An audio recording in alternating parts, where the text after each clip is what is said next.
Okay, good evening, folks. We're just waiting for everybody to join in. Numbers are climbing here.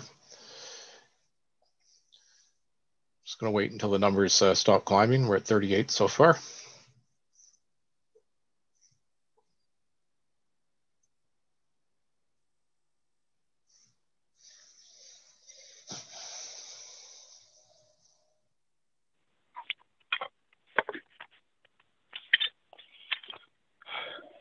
Hello, ladies and gentlemen. Robert here. Hey, Rob. How you doing?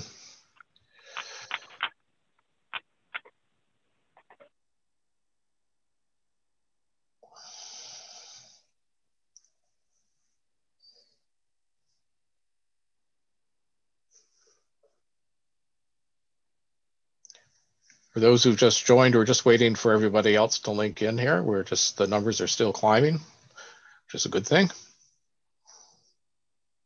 Give it another minute or so.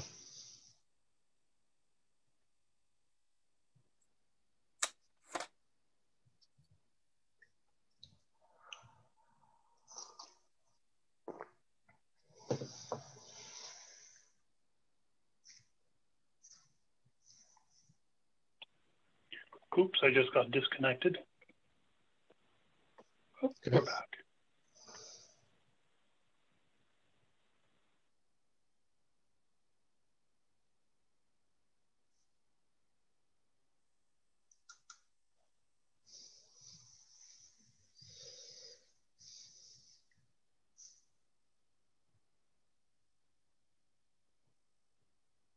Okay, folks, the numbers seem to have stabilized here. We've got 80 people on the call, and we're going to move forward. So welcome to 2021.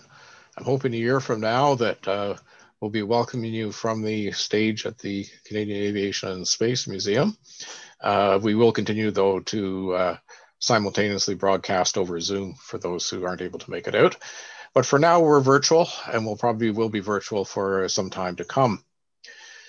So welcome to our meeting. Welcome to RASC members and visitors, and special welcome to those from the other RASC centers. Next screen. A couple of security things on Zoom. We are using the Zoom webinar, which means that we cannot be Zoom bombed easily. However, sometimes people will get into these sessions and they will post nefarious links in the question and answer boxes and in the chat boxes. So for your security, please do not click on any web links that might appear in the chat or the Q&A windows, just for your own security.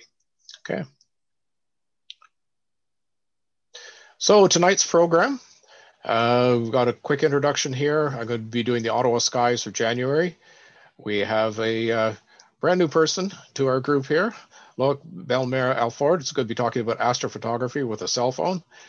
I didn't realize Gordon had been married for 50 years, but something about a happy 50th anniversary. No, it's the Flow 50th anniversary. We're going to have a break with the M&M challenge for about 5 minutes. Then we've got Pierre Martin talking about meteors. We have a lot of observations tonight, so grab a cup of coffee. We may be going on for a little bit at the end of the meeting, and we have some announcements at the very end. So we have a bunch of new members, so welcome to the Royal Astronomical Society of Canada Ottawa Centre. We had 78 new members in 2020, which is great, and welcome aboard.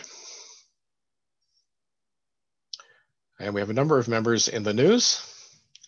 First of all, in the this last issue of Sky News, Rick Wagner has a picture which was put in there. And anyways, congratulations for the image that he has in Sky News. And in Astronomy Technology Today, Jim Thompson had an article published on his testing of filters. Congratulations there, Jim. And Gary Boyle has been busy as usual. Many conversations. I heard him on CBC, and he even makes it down to the States. Here he's talking in Cincinnati, Ohio, on the Fox News station there about astronomy, the backyard astronomer, sort of some beginner stuff. It was a very good interview. So congratulations there, Gary. Okay, so let's take a look at the Ottawa skies for January. And somebody just commented and said, please continue the Zoom webinars even when we go live. Absolutely, we are going to do that. So Ottawa skies for January. Here are the phases of the moon. So we've got a new moon on the coming up on the 13th. Full moon is on January the 28th. This is known by our Indigenous communities as the wolf moon, because this is the time of year when the hungry wolf packs howl outside their camps. This moon has also been known as the old moon and the moon after Yule. This has happened. There may still be some around. We had the Quantrids meteor showers on January 2nd and 3rd. There's where they are in the sky. In terms of the sun, I noticed particularly today that the, I went out at 5 o'clock and it was actually a lot brighter than it used to be. So the days are certainly getting longer. These are the sunrise and sunsets for the month. Mercury, we do have a greatest eastern elongation. So look for the planet low in the western sky just after sunset, and it will be far enough away from the sun that you should be able to see it after the sun has set. Venus is visible before sunrise, and Mars is visible in the evening. Jupiter is visible in the early evening, the first half of the month. And in fact, it's probably not visible by now. It's setting very, very early. And Saturn setting even earlier. So we're going into a bit of a dry period for planets in the next number of months. I think in February, the only planet that we're going to be able to see is Mars, all the ones that are visible without a telescope. Uranus is visible all evening, and Neptune is visible in the early evening. And there is our cartoon for the month. Okay. So just a little bit of advertising here. As some of you know, I do virtual interactive introductions to astronomies to scouts and guides. And I've been quite busy with all the lockdowns going on recently, but I do have some bookings available in January through March of this year. For the Beavers and Sparks, it's a 45-minute program. For all the other folks, it's about an hour and 15 minutes. And I deliver it using Zoom. And you can just contact me at meetingchair@ottawa.rasc.ca. And yeah, so I've got that. And it's been so popular. Next slide. I've been asked to put together a follow-up presentation. I'm calling it Astronomy, the Next Presentation, and going into a little bit more detail. We're going to talk about the moon, the sun, where are we in the whole space of things, exoplanets, SETI. We're going to go into stellarium. I'm going to be talking about space missions and Canadians' involvement in that. So that's a follow-up presentation to the first one.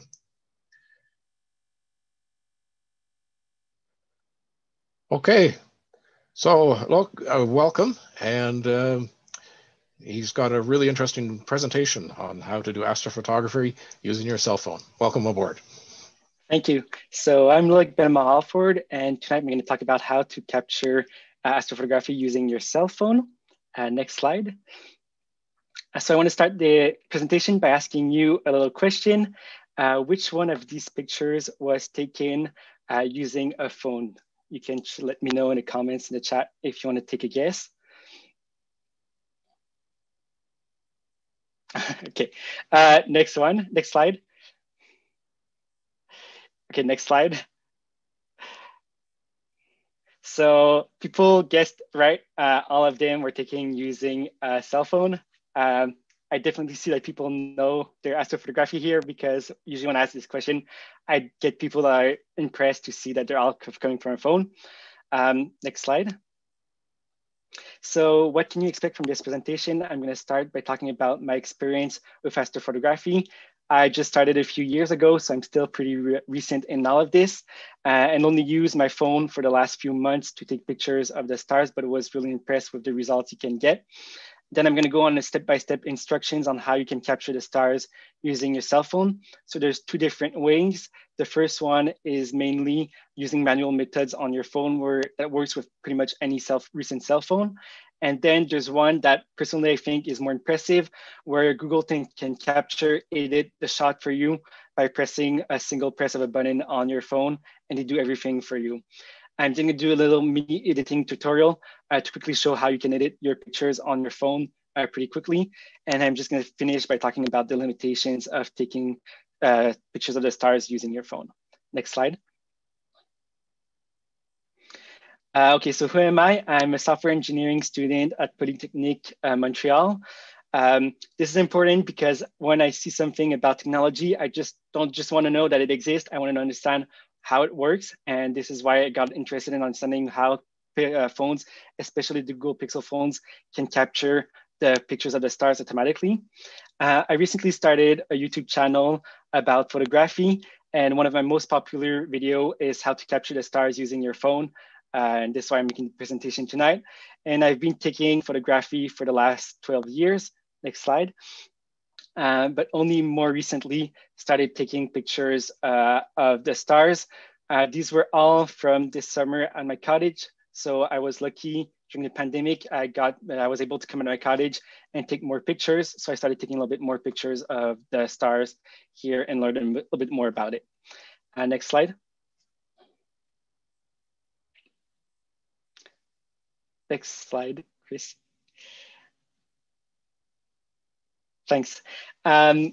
Okay, well, that's okay. You can leave it there. So my first test shot of taking the stars was around 2015. I knew I needed it. I had a DSLR, a Canon T2i at the time. I knew I needed longer exposures and a tripod. So I went out, took my camera, but I didn't know anything else about it. So if you look at this picture, we don't see it too well on the zoom, but the stars are not sharp. I focused on the foreground. There's so many errors inside of that shot. But this is like most people, when you start out with a DSLR, there's so many things you need to consider that you don't really get the first results that are that good. Next slide. So the second attempt is a little bit better, but still pretty much everything is out of focus. And then I realized that clouds can be a pretty big problem when taking pictures of the stars, even though the setting was perfect where I was. Next slide. So like I said, when I started, I quickly realized it's actually pretty hard taking good pictures because there's so many things you need to think of. So for example, you need to realize how to take sharp stars. Then there's things like clouds and light pollution that can affect your shot. But the hardest one is the camera settings. So using a DSLR, there's so many settings you can customize. Trying to understand which ones you need to change is actually pretty hard. And this is where using your cell phone, if you're starting out, can really help simplify the process. Next slide. In 2018 or 2019, I don't remember, when Google came out on a stage and announced their Google Pixel 3, they showed this image. And I remember telling myself, this is almost impossible that a phone took this shot. I was sure that was something like Apple when they had their big billboards with pictures they were taking with their phones, or they would go inside of Photoshop and retouch the pictures a lot before posting them. But Google assured us this was taken with a phone. No, it did. The phone did everything from A to Z. So I started asking myself, can a smartphone really capture the night sky like they're saying it can? Next slide. So in this August of 2020, my camera on my Pixel 2 broke. I knew they were coming out with a new phone not too long afterwards. So I waited a few weeks and then they announced the Google Pixel 4a at $350. With the main feature they announced about that phone was this kind of finally have astrophotography mode that before was only for the higher end Google Pixel phones. So I knew at that time that was the phone I wanted to have because at $450 is probably one of the cheapest options to get pictures of the stars automatically. Next slide. So now I want to talk about how we can capture the stars using a smartphone. Next slide. There's two methods. So like I said, the manual method, it works with pretty much any cell phone that is recent. So in the last 2-3 years, most cell phones have an option to go inside of manual mode and be able to customize the setting and get the most out of the sensor. On older phones, sometimes some have limitations that don't allow you to use the manual mode. But yeah, most cell phones, recent cell phones shouldn't be a problem at all. Next slide. The second method is my personal favorite, it's really Google, where you can press one button and it does the whole process from you, from planning, taking the shot, and then editing the shot. They do everything within a few seconds, which is pretty impressive. But I'm going to come back to that technique afterwards. Next slide. So before going out, I'm just going to quickly go through for the beginners some things you want to check, because you want to be sure to be able to see the stars first. So we want to be sure that we have a clear sky. The moon is really important. It can really change completely the shot that you're taking. Then location is for sure important, and composition is also a thing you need to think about. Next slide. So for clear skies, the intuitive thing when you're setting up photography is to go and look at your weather app. It's a great way to quickly know if there's clouds or not, but you don't get much information about it. So for example, yesterday it was telling me that the sky was perfectly clear here at my cottage. I went outside, I didn't see anything. No stars were visible.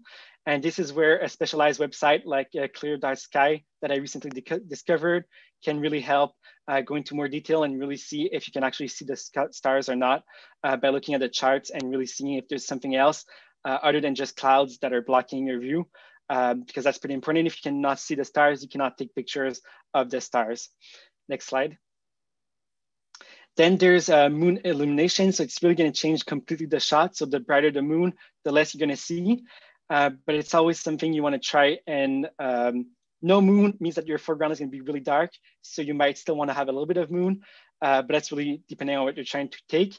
The position of the moon is also going to influence where it is. And moonrise and moonset is when it's coming up or down. So these are all important information you need to keep in mind when you go outside to know where is the moon when you're taking your shot.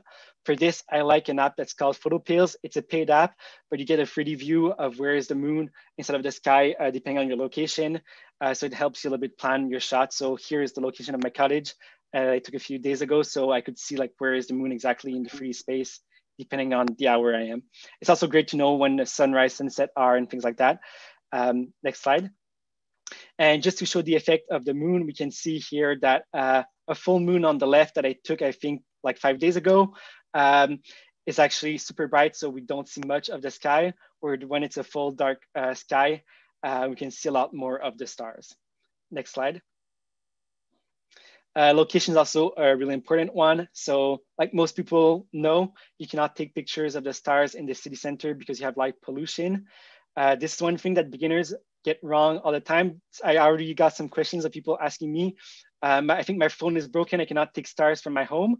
But when you're inside of a city, it's not possible because of light pollution. So you need to get out. So for example, here on my cottage, I'm in the yellow zone, which is okay to get the stars, but you would preferably want to be in green, blue, or dark areas. But like you can see on the map on the right, it's actually pretty hard in North America to have a perfectly dark sky to take pictures. Next slide. Composition is actually pretty important. So it can be really hard at night to plan your composition because you don't see much around you. And so you probably want to go out and during the day to plan your shot when you can see something, especially if you don't have a foreground. And with a cell phone, because you cannot zoom in or anything, you're probably going to have a foreground inside of your shot. For this, I like, again, using PhotoPills. There's not much information about astro stuff. So there's a Milky Way and there's a moon. That's good if you want to take the Milky Way, but I just like the AR view that gives me a little bit an idea where are the stars, the main stars and main information like that. And especially to know, depending on my foreground, where the objects are going to be. But you might want to use a more dedicated app if you really want to get some like planets or things like that, or constellations or things like that in your shot. You might want to use another app for that. But I just wanted to show here, like on the right, these are pictures I took right out of my cottage. But we can see that like the moon was hidden away. So if you want to see like where is the moon, it's pretty useful for that. So yeah, and just like think about your composition before going out, because you don't want to be outside and like taking 20 shots to try and get your composition right. Especially right now when it's cold outside. Next slide.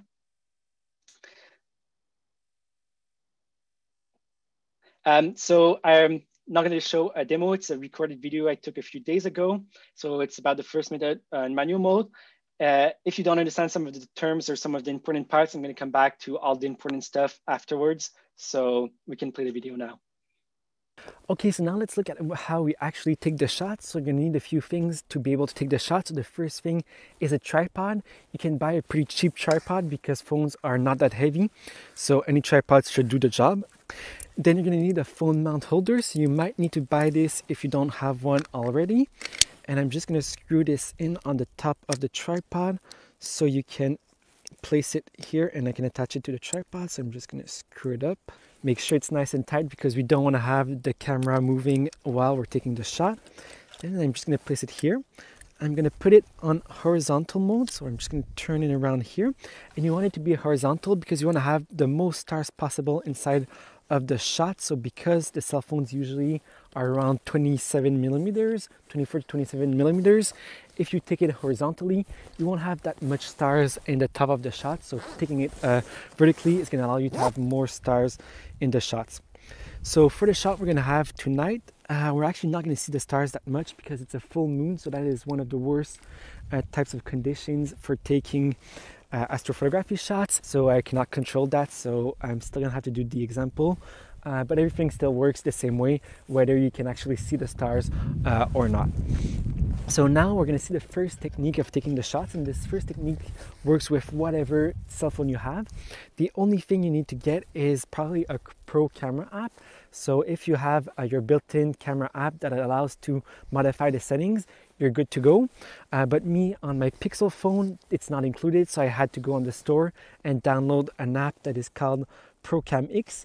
You can use other apps. There doesn't need to be this one in particular, but whatever app that allows you to control your setting is what you want.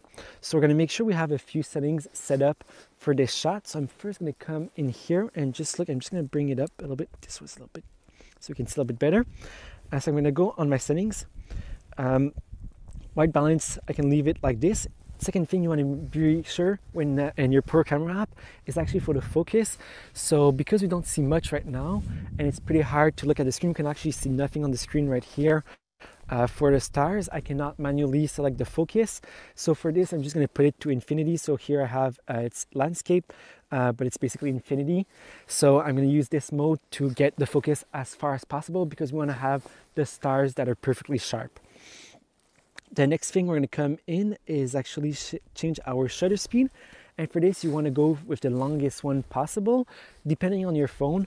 So my Pixel has a limit of 10 seconds. Some phones can go at 20 seconds. Some phones can go at 30 seconds.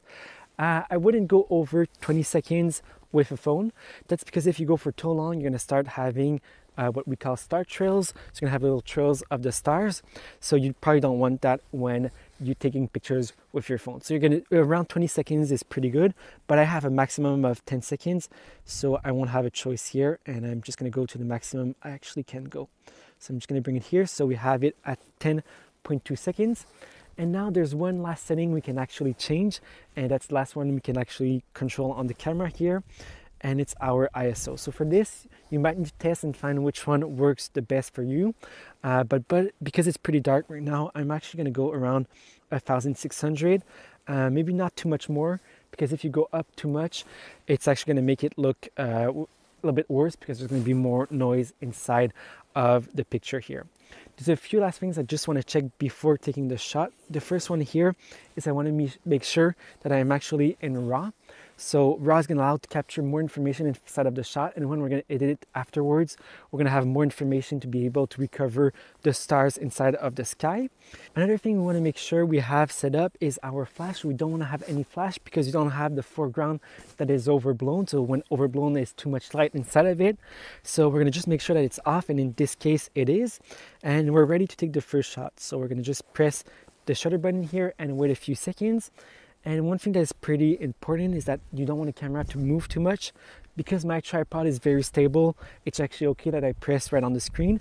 But if your camera moves a little bit, you might need to use a 2-second timer or something like that to make sure that the picture is perfectly sharp. So we have the result here, and if we open it, there's two things we see that we got wrong. So the first one is that the composition isn't right. And it's actually really hard at night to see if your composition is okay or not, because you cannot see through the camera if you're actually taking what you want or not.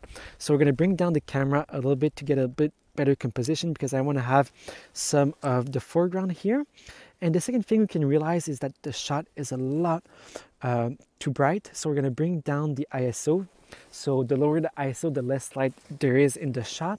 So we're going to come in here and bring it down to 400. Place the camera something like this. And we're good to check again the shot. So we're going to let it capture. So we're going to wait the 10 seconds and see the result. So we now have the result right here. So if I open it up here, we can actually see it's looking pretty good. So at ISO 400 in this case and a 10-second shutter, we can see we have all the detail in the foreground, and that's because we have a full moon. So if you didn't have a moon, you probably wouldn't see much inside of the foreground, but that's not a big problem. But now if we zoom in, we can actually see some of the stars here that are perfectly sharp in the sky. So for now, we're not going to touch this one, but we probably want to go inside of editing afterwards to make it look a little bit better.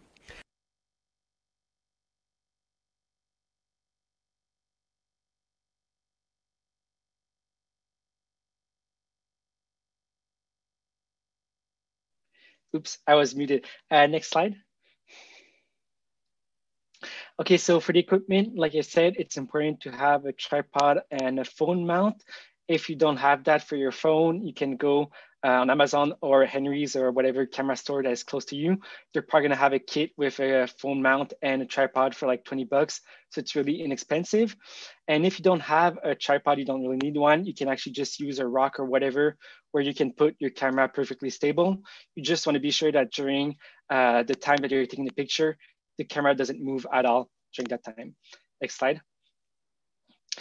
For the apps, so I use on my Android Program X, but if you have an iPhone, you can actually use the default camera app with the night mode on the recent one, so on iPhone 11 and 12.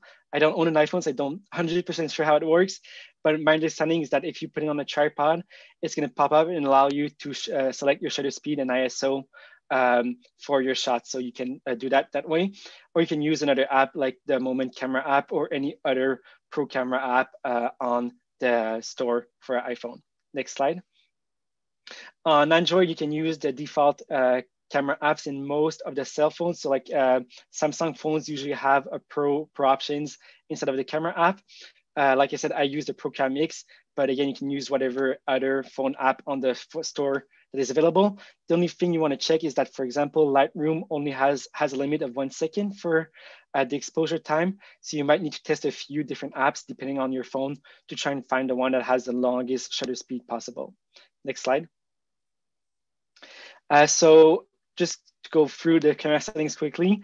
So we don't want to have flash because it's not very useful. It was kind of funny because I went out with my little sister once and she took out her phone and wanted to take pictures of the stars and told me, why don't you put the flash? You're gonna get better pictures. And I was like, no, you don't want to have any flash because it's not useful in this case. You want to have a raw file to extract the most information possible out of your files. If possible, you can try manual focusing, but like I said, the big problem inside of trying to manual focus on a phone screen is usually you don't see anything, so you don't see the stars or anything to be able to manually focus on them. I usually leave it on auto white balance and it does a pretty good job, especially with a RAW where you can change it afterwards, but you could also manually set your white balance if you wanted. Next slide. We're pretty lucky with phones because we only have 2 other parameters that we need to change, and these are the ones that you're always going to play with to try and find the right balance. And it's ISO and shutter speed. You don't have control on the aperture because it's fixed on your phone. So for example, my Pixel here has a 1.7 aperture. If you have multiple lenses on a phone, it's just important to know that usually the main camera sensor has a better quality and also better lens. So you probably want to use that one. For the ISO, I usually would say the higher is better, but not too high because you don't want to start having noise inside of the shot, which is like the grain that is a bit annoying. Next slide. Same thing for shutter speed. Again, you want to have the higher possible, but not really over 20 seconds because most cell phone after 20 seconds or 25 seconds, you're going to start getting star trails, and that's to avoid not to have sharp stars. Next slide. So I just wanted to show, like the other night when I went out, they're not the best pictures at all, but just to show that even if I had a little bit more experience, I still had to do a few tests before getting a shot. So that's just normal that when you go out, you're gonna have to test a few different options with the ISO, shutter speed, and try and find something that works for you for your shot. Next slide. So now we're going to do the second demo. This one is using the Google way of doing things. So next slide. So we're going to look at the second technique to take the shot, and this is the one that is actually the most impressive, and it's using the default camera app inside of the Google Pixel phones. So it works since the Google Pixel 3, so the Pixel 3A, 4, and 5 all support it. So all the new phones from Google all support this mode. So if we open the camera app right here, and we go inside of the night sight tab right here, we're actually going to see at the top of the screen, it's going to show up in a second here, astrophotography mode is on. So the astrophotography mode only works if the camera is perfectly stable. So it needs to be on a tripod or on a stable surface for that mode to start working, because it's going to take long exposures. So it really doesn't need to move at all for the mode to work. But now you're going to see taking this shot is super easy, because first of all, we have a better preview of the image, because they really boost the image to try and allow you to get a better composition without having to try and guess. But now if we press the button right here, we can start taking the shot. We're going to see we have a countdown for 4 minutes. So it's doing a lot of work in the background that I'm going to talk about afterwards. But for now, I'm going to wait for the time to go down. And okay, so I'm not sure if you saw this, but after 15 seconds, it actually showed an image here, and this is a preview of the first shot they took. So they take 15, 16 seconds photos, and they take them one after the other. So each time they take a picture, they actually show you the result, so you can actually visualize what is happening. And this is great because after 15 seconds, if your composition isn't good, you can actually stop taking the picture and adjust your composition and make sure that it's looking good afterwards. So this is a great feature to be sure that if you need to change your composition in the middle, it's going to be okay. Also, I don't know if you saw, but they have little messages that appear telling you to wait longer, because the longer you wait, the more information they're going to be able to capture, the better shot you're going to have. So you really want to wait the 4 minutes to get the best shot possible.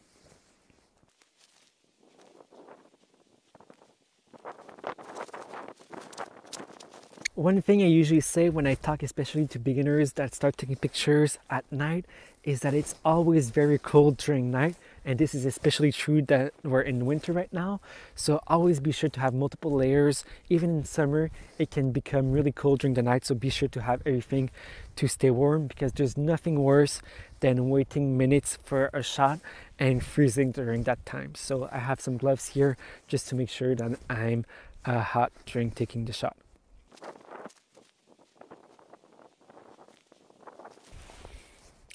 Okay, so 5 seconds left. I'm pretty excited to see how it's going to be looking. So we're just going to come here. Now when we open it right here, we're going to set a bottom here. It's going to say that's still processing.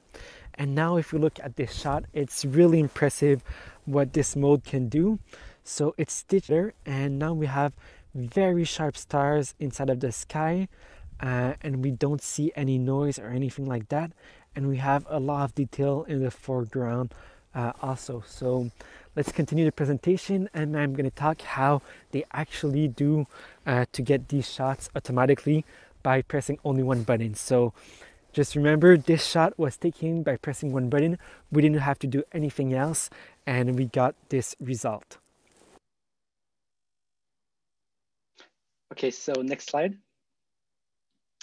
Okay, so all the information I'm going to talk about now is from the Google AI blog. So they actually go in more detail on how this works, which is pretty interesting because most of the camera makers usually don't tell us much about it.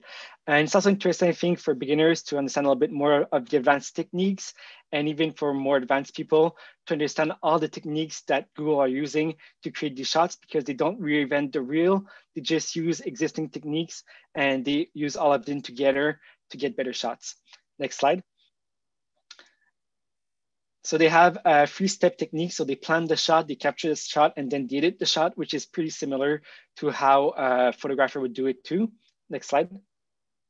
So the first one is planning the shot. And for here, they actually take, while you're waiting for the shot, two different pictures. So they take at two different focus points. And their goal is actually to determine a few things from these pictures. First one is where is the focus, so where is the main subject, and where they're going to have to do the focus to get the star sharps and get the foreground sharp. Then they want to determine what is the exposure. So if there's something that's very bright in the foreground with a 1 second exposure, they're going to be able to have enough information to determine which are the bright parts of the shot and which are the darker ones. And finally, they want to know, is there a subject other than the stars inside of the picture to be able to compensate for that afterwards. Next slide. Then it's the capture phase. So this one takes a total of 4 minutes. And the first exposure they take is to compensate for the highlights. So if you saw some of the shots, sometimes I had really bright highlights at the beginning. So if you take your 16-second shutter exposure time, it's actually gonna be completely overblown. So they take a first exposure based on the data they had from the 2 previous shots to expose that one correctly. Then they go on and take 15 exposures of 16 seconds. It's actually interesting to know why they make these choices because they might seem pretty random.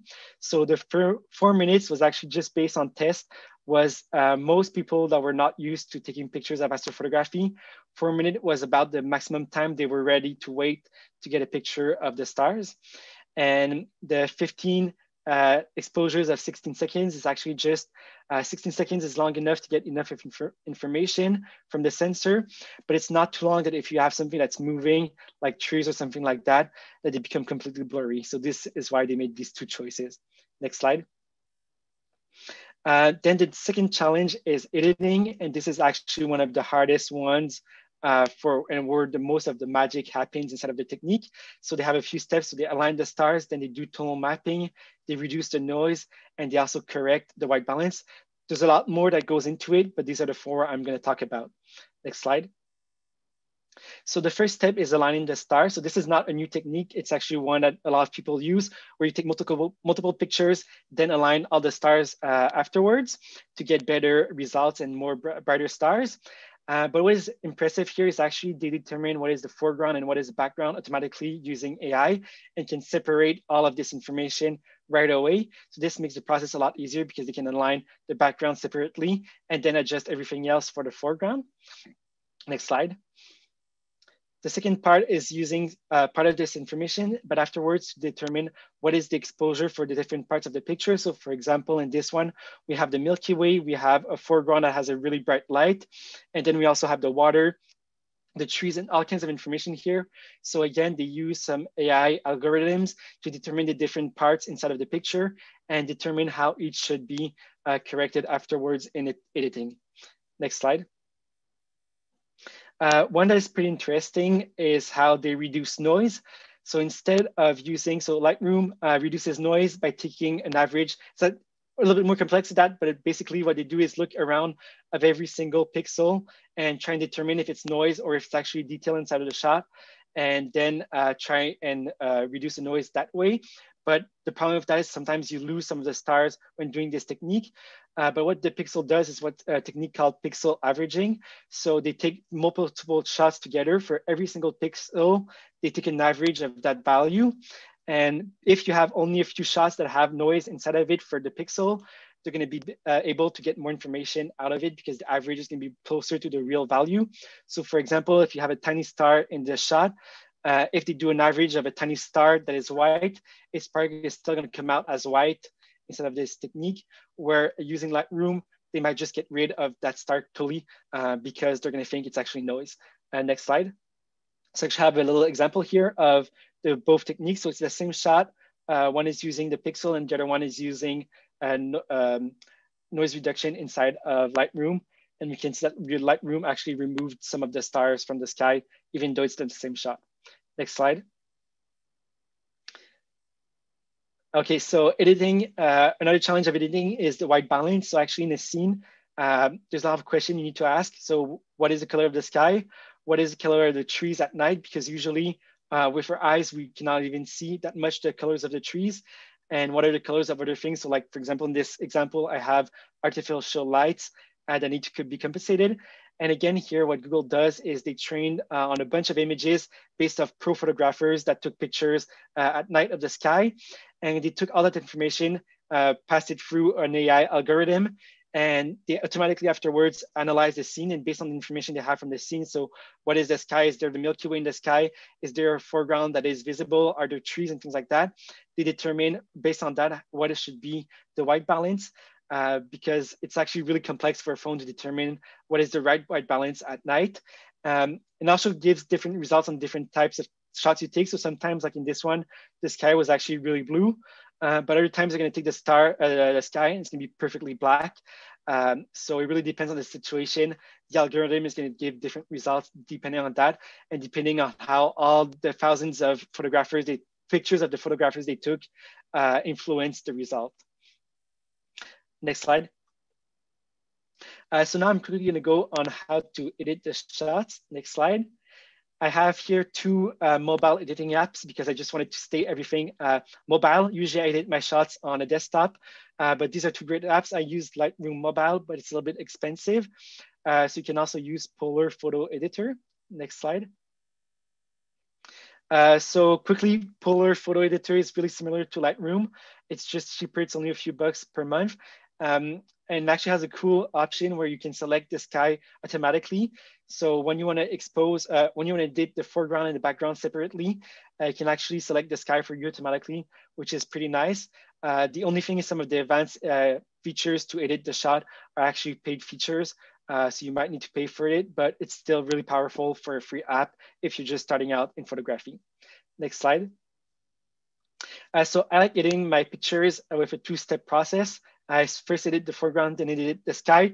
This process can really change depending on who's editing the shots. There's not one right way of doing it, but that's the way I like doing it. Next slide. So I usually start by editing the foreground here. So I don't really care too much about the stars at this point. My goal is just to bring out the details inside of the foreground. I'm not going to go through the whole video here, but basically what I'm doing is just bring out some of the details inside of the foreground. And I'm also going to make sure that the image is not crooked. So I'm just going to crop it in a little bit and move it straight, because you want to be sure that everything is straight inside of the shot, because it's very common that when taking in a picture at night, you might have it a little bit tilted because just of how you didn't see anything, you didn't see much. So it's pretty easy to get it wrong when taking it in your real life. Next slide. The second part is where I actually edit the sky. So for this, inside of Lightroom, there isn't an option to select automatically the sky. So I usually use a few masks here to do that. So I'm going to use a graduated linear mask here. And here my goal is to really try and separate the background, so the darker parts of the image, and the foreground, which are the stars. So for this, I add contrast. I'm also going to bring up the highlights and the whites and bring down the blacks. And here's just really trying creating contrast between the two parts. Then I like, when I have a Milky Way inside of the shot, I like adding another mask just for the Milky Way to bring out more detail from there. So that's also a little bit similar to how Google does edits their shots. So you can like influence how you're editing your shots based on how they do it, where they really separate different parts of the pictures and edit these parts separately. So that's one thing you can learn from what they do. So here I'm just applying the mask. Then I think I forgot one thing I like using is clarity to bring out more details inside of the stars. I know it's not everybody that likes using clarity for this, but it's actually a pretty useful tool inside of Lightroom to really bring out some detail from the stars. It's going to bring out more noise, and you want to be careful that when you're bringing up the clarity slider, not to bring it up too much, because you're just going to have too much noise. And then on the Milky Way, I like bringing up the highlights and the whites a little bit more, just to make everything pop a little bit more. Yeah, it's actually, the video is a bit longer, but that's the main point. I also bring up a little bit the saturation just to bring a little bit of the colors out. But that's the main things I do to edit my shots. You can see it just took a few minutes, and I actually had an edit on my mobile phone. So you can pretty easily edit the shots on your phone. And also an important thing to note is that when we took the shot with the Google Pixel in the camera app and also inside of the Pro app, they both produce a raw file, so you can edit both shots. So even if Google did all the things automatically, you can still use their shot in a raw file. Next slide. So I'm just going to quickly go through some limitations of camera phones, because they're not, you cannot get everything with them. Next slide.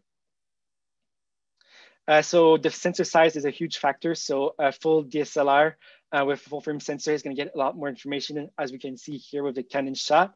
But that's just a physical limitation. Next slide. Then we have visible post-processing. So in some shots, like this one was one of the most obvious one, we can see that the AI had a really hard time separating the tree and the background. It doesn't always do that, but sometimes you can really see that the processing is having a hard time determining different parts of the image. So that's one thing. If you want to print it in a big size, it might not be the best option because you're clearly going to have artifacts like that that are not great. Next slide. The last one is just the focal length. So on a phone, you only have one focal length in the end. So you cannot really, if you want to do deep sky photography or things like that, it's not really an option when you're just taking it with your phone without the telescope or something like that. So that's another limitation that you have with your phone when taking shots. So I tried taking different foregrounds to compensate the fact that I only have one focal length, but that's one thing definitely to keep in mind. Next slide. I think, yeah, it's the end. So thank you for listening to my presentation. For beginners, I hope that this presentation convinced you to go take some pictures of the stars and that you learned that you can only use your phone to get some pretty good pictures. And for pros, I hope you still learned a few things on how a phone can do automatically the full process of taking the pictures and editing them for you. So I don't know if you have time for questions, but if you have any questions, you can let me know. You can also go on my website, loicba.me. You're gonna have links for my Instagram, YouTube, and some of my Lightroom edits. And you can ask me any questions on Instagram. I try answering to all my questions there if you have any of them. Thank you. Okay, thank you, Loïc. And we do have one question. Paul Sadler's asking, can you elaborate on what you said in the video about landscape versus portrait mode? I think everything here was in portrait mode, was it not? Yes, yes. Yeah, the reason I do most of the times with my phone portrait is basically just to allow to have more stars inside of the shot, because that's what we're taking. So my phone is a 27mm equivalent lens. And that just means that if I put it in landscape, if I try to have the foreground in, I'm not gonna have it all of the sky. So that's the reason why I prefer doing portrait, to get the most of the sky, especially like we can see in the picture here. If we're taking the Milky Way, we want the Milky Way to be taking most of the shot. So you're gonna get most of it if you're in portrait mode. No, I did not try. I just saw a question. Somebody asked, have you tried using a phone with a telescope? I didn't, but it's in some of the things I want to try. I know that the astrophotography mode doesn't work with a telescope because it throws off the algorithms that are not sure anymore what they're supposed to do. But yeah, I definitely want to try it. Okay, I think that's it for the questions. Thank you very much. Really appreciate your presentation. Thank you. Okay, so we're going to move on to Gordon. Hopefully he's on here. Just a second here. I can't see everybody else. View standard. There we go. Gordon, are you there?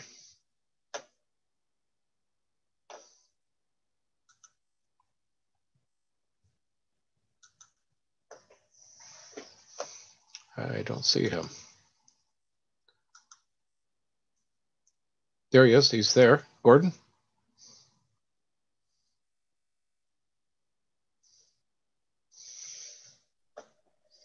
Oh, hello. Okay, there you go. Can you hear me? Yeah, we can hear you now. Okay, good. I've been having problems with this all night long because I had a problem with my main computer and I had to switch to my desktop, or sorry, to my laptop, and it's been nothing but a nightmare. Anyway, as Dave mentioned earlier, this is the 50th anniversary year of the FLO.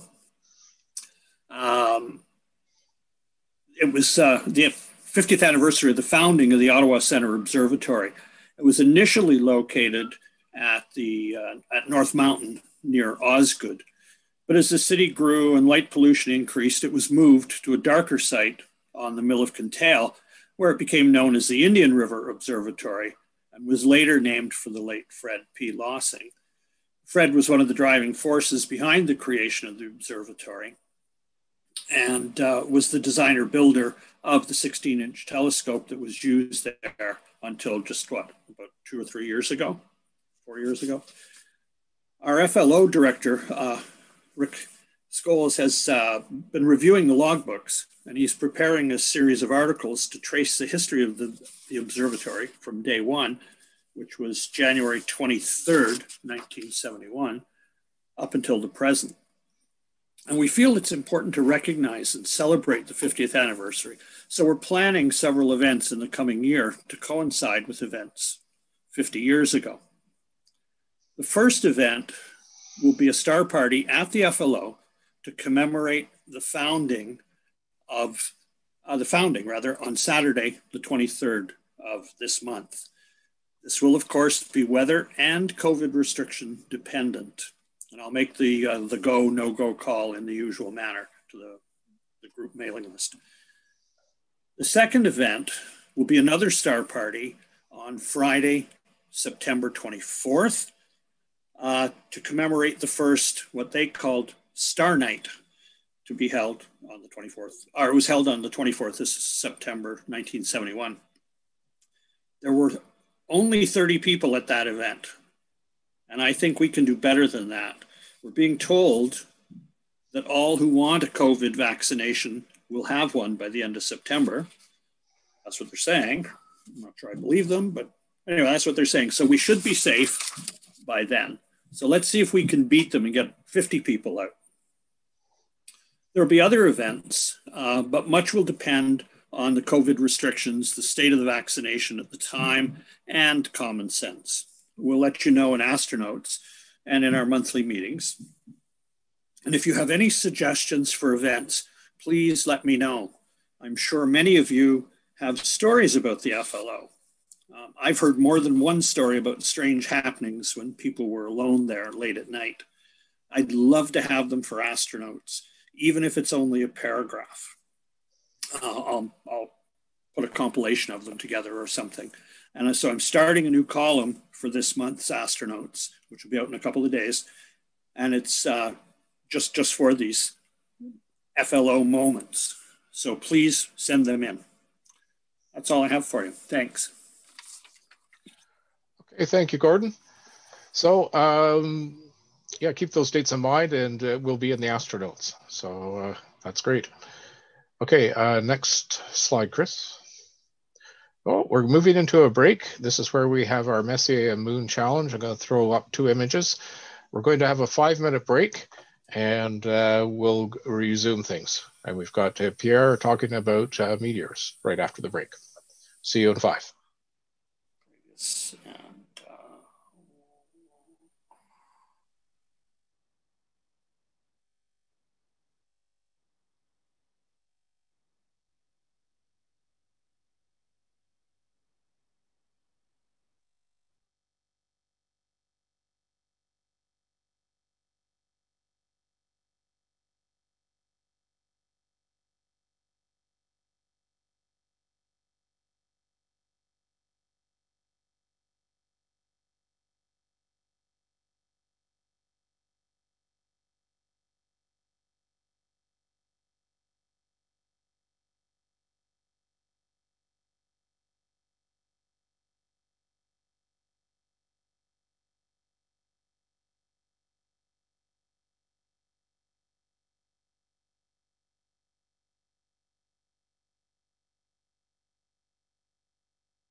Okay, we have about 30 seconds left.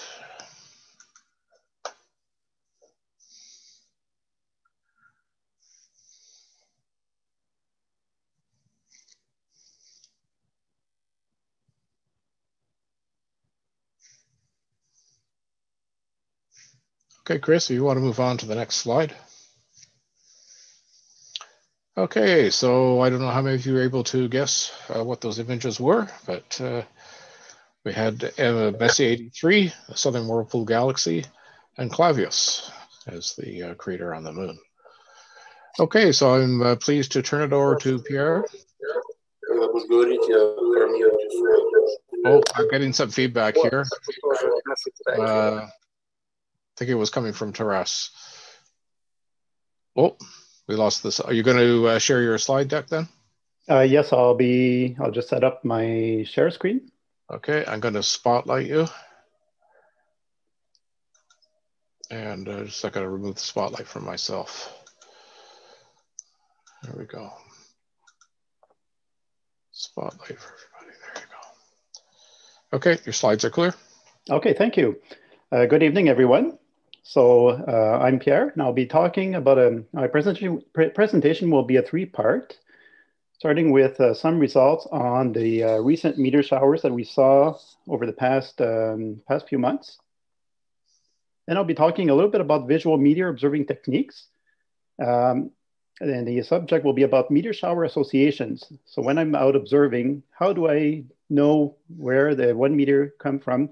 If it's part of a minor shower, if it's part of one of the several active radiants, which are usually active on most nights. And then if there's time, this may actually be pushed to a different meeting, but there's going to be an overview on this year's top meteor showers.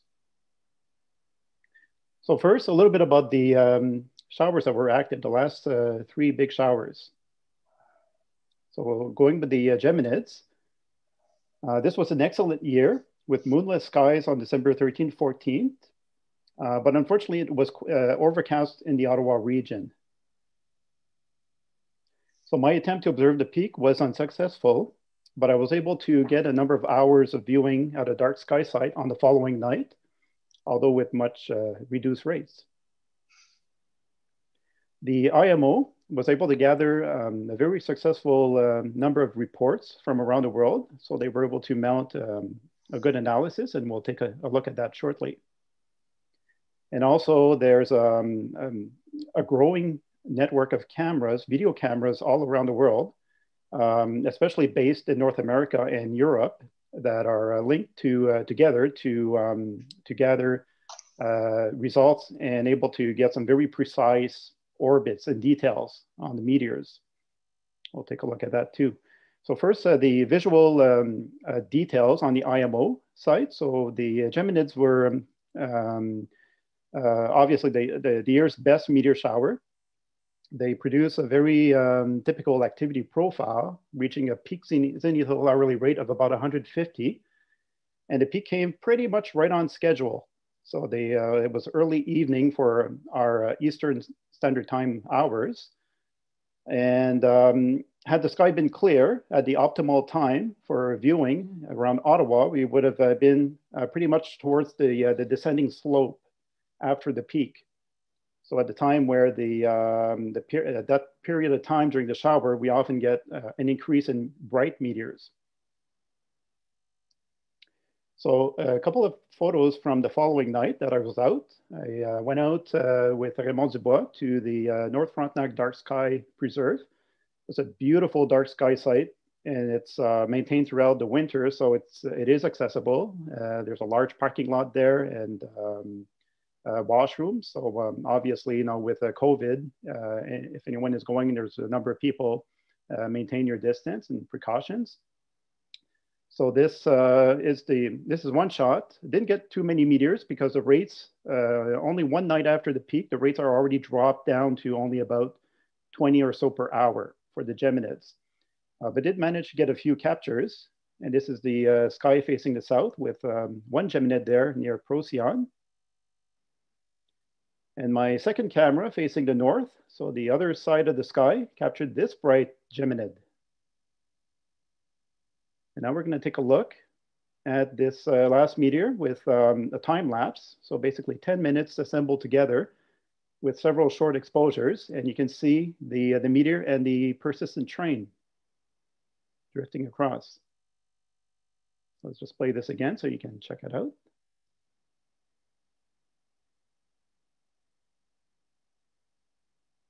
And now we're on to the Irsids.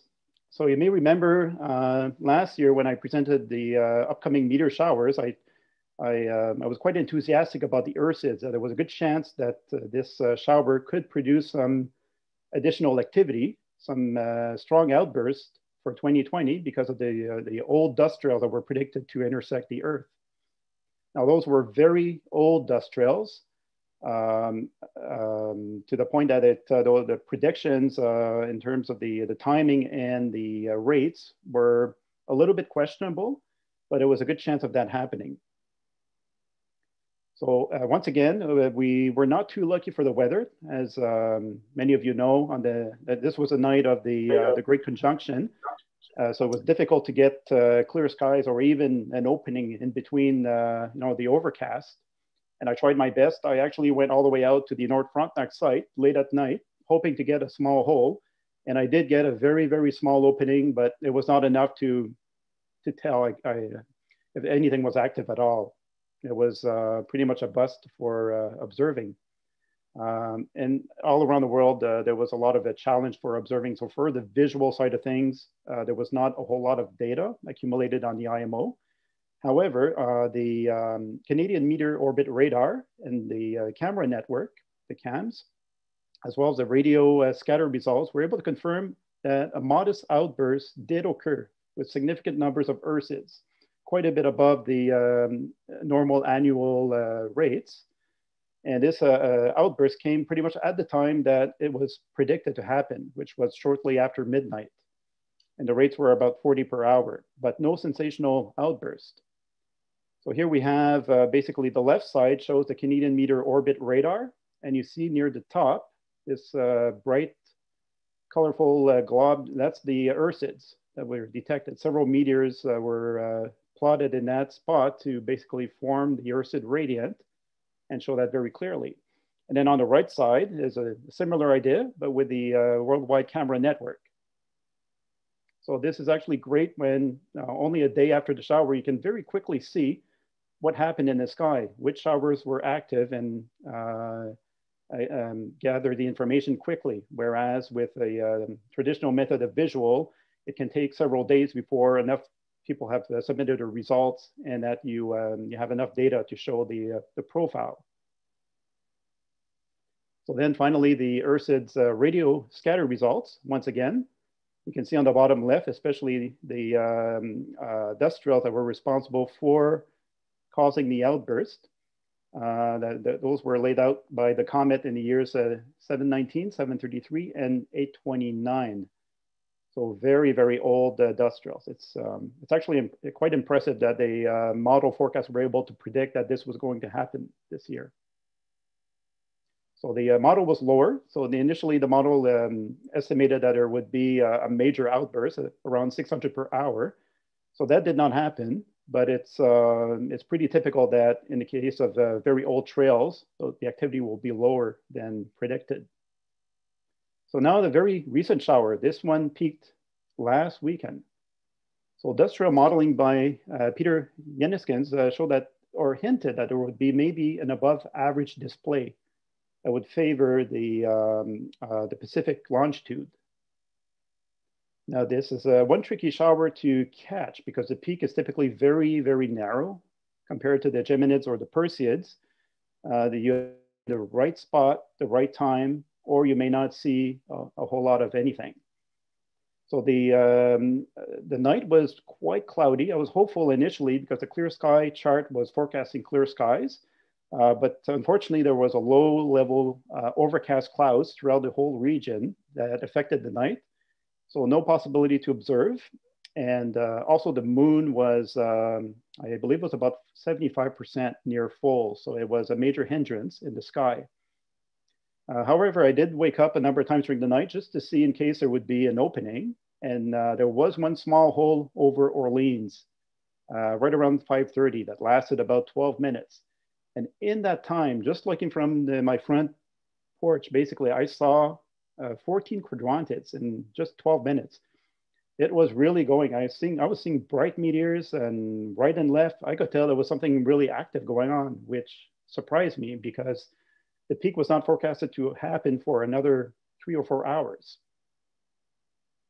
So looking at the preliminary radio results, the radio scatter, it did suggest a much stronger than usual peak of quadrantids with a zenith hourly rate of 170, which actually did occur earlier than anticipated. So near 5 o'clock in the morning, right about the time that I was looking at the sky. So that was the peak. So had it been completely clear, we would have had a pretty good show right here in Ottawa. So again, the Canadian Meteor Radar Orbit system on the left side caught the quadrantids. It shows a very, very strong hot spot there. And then on the right side are the video results. 430 quadrantid orbits were calculated. And I'll explain a little bit later why why the radar and the video is so accurate compared to the visual technique. Finally, the radio system in Germany. I actually just got this a few days ago by a friend, Meteor Observer, and it shows very well what happened with the quadrantids, with a gradual rise towards maximum activity at about 170, and then it sharply dropped off. So now we're going to go into part 2. I'm going to talk about visual meteor observing techniques and talk more about like the old-fashioned things, like the way things have been done for many, many years.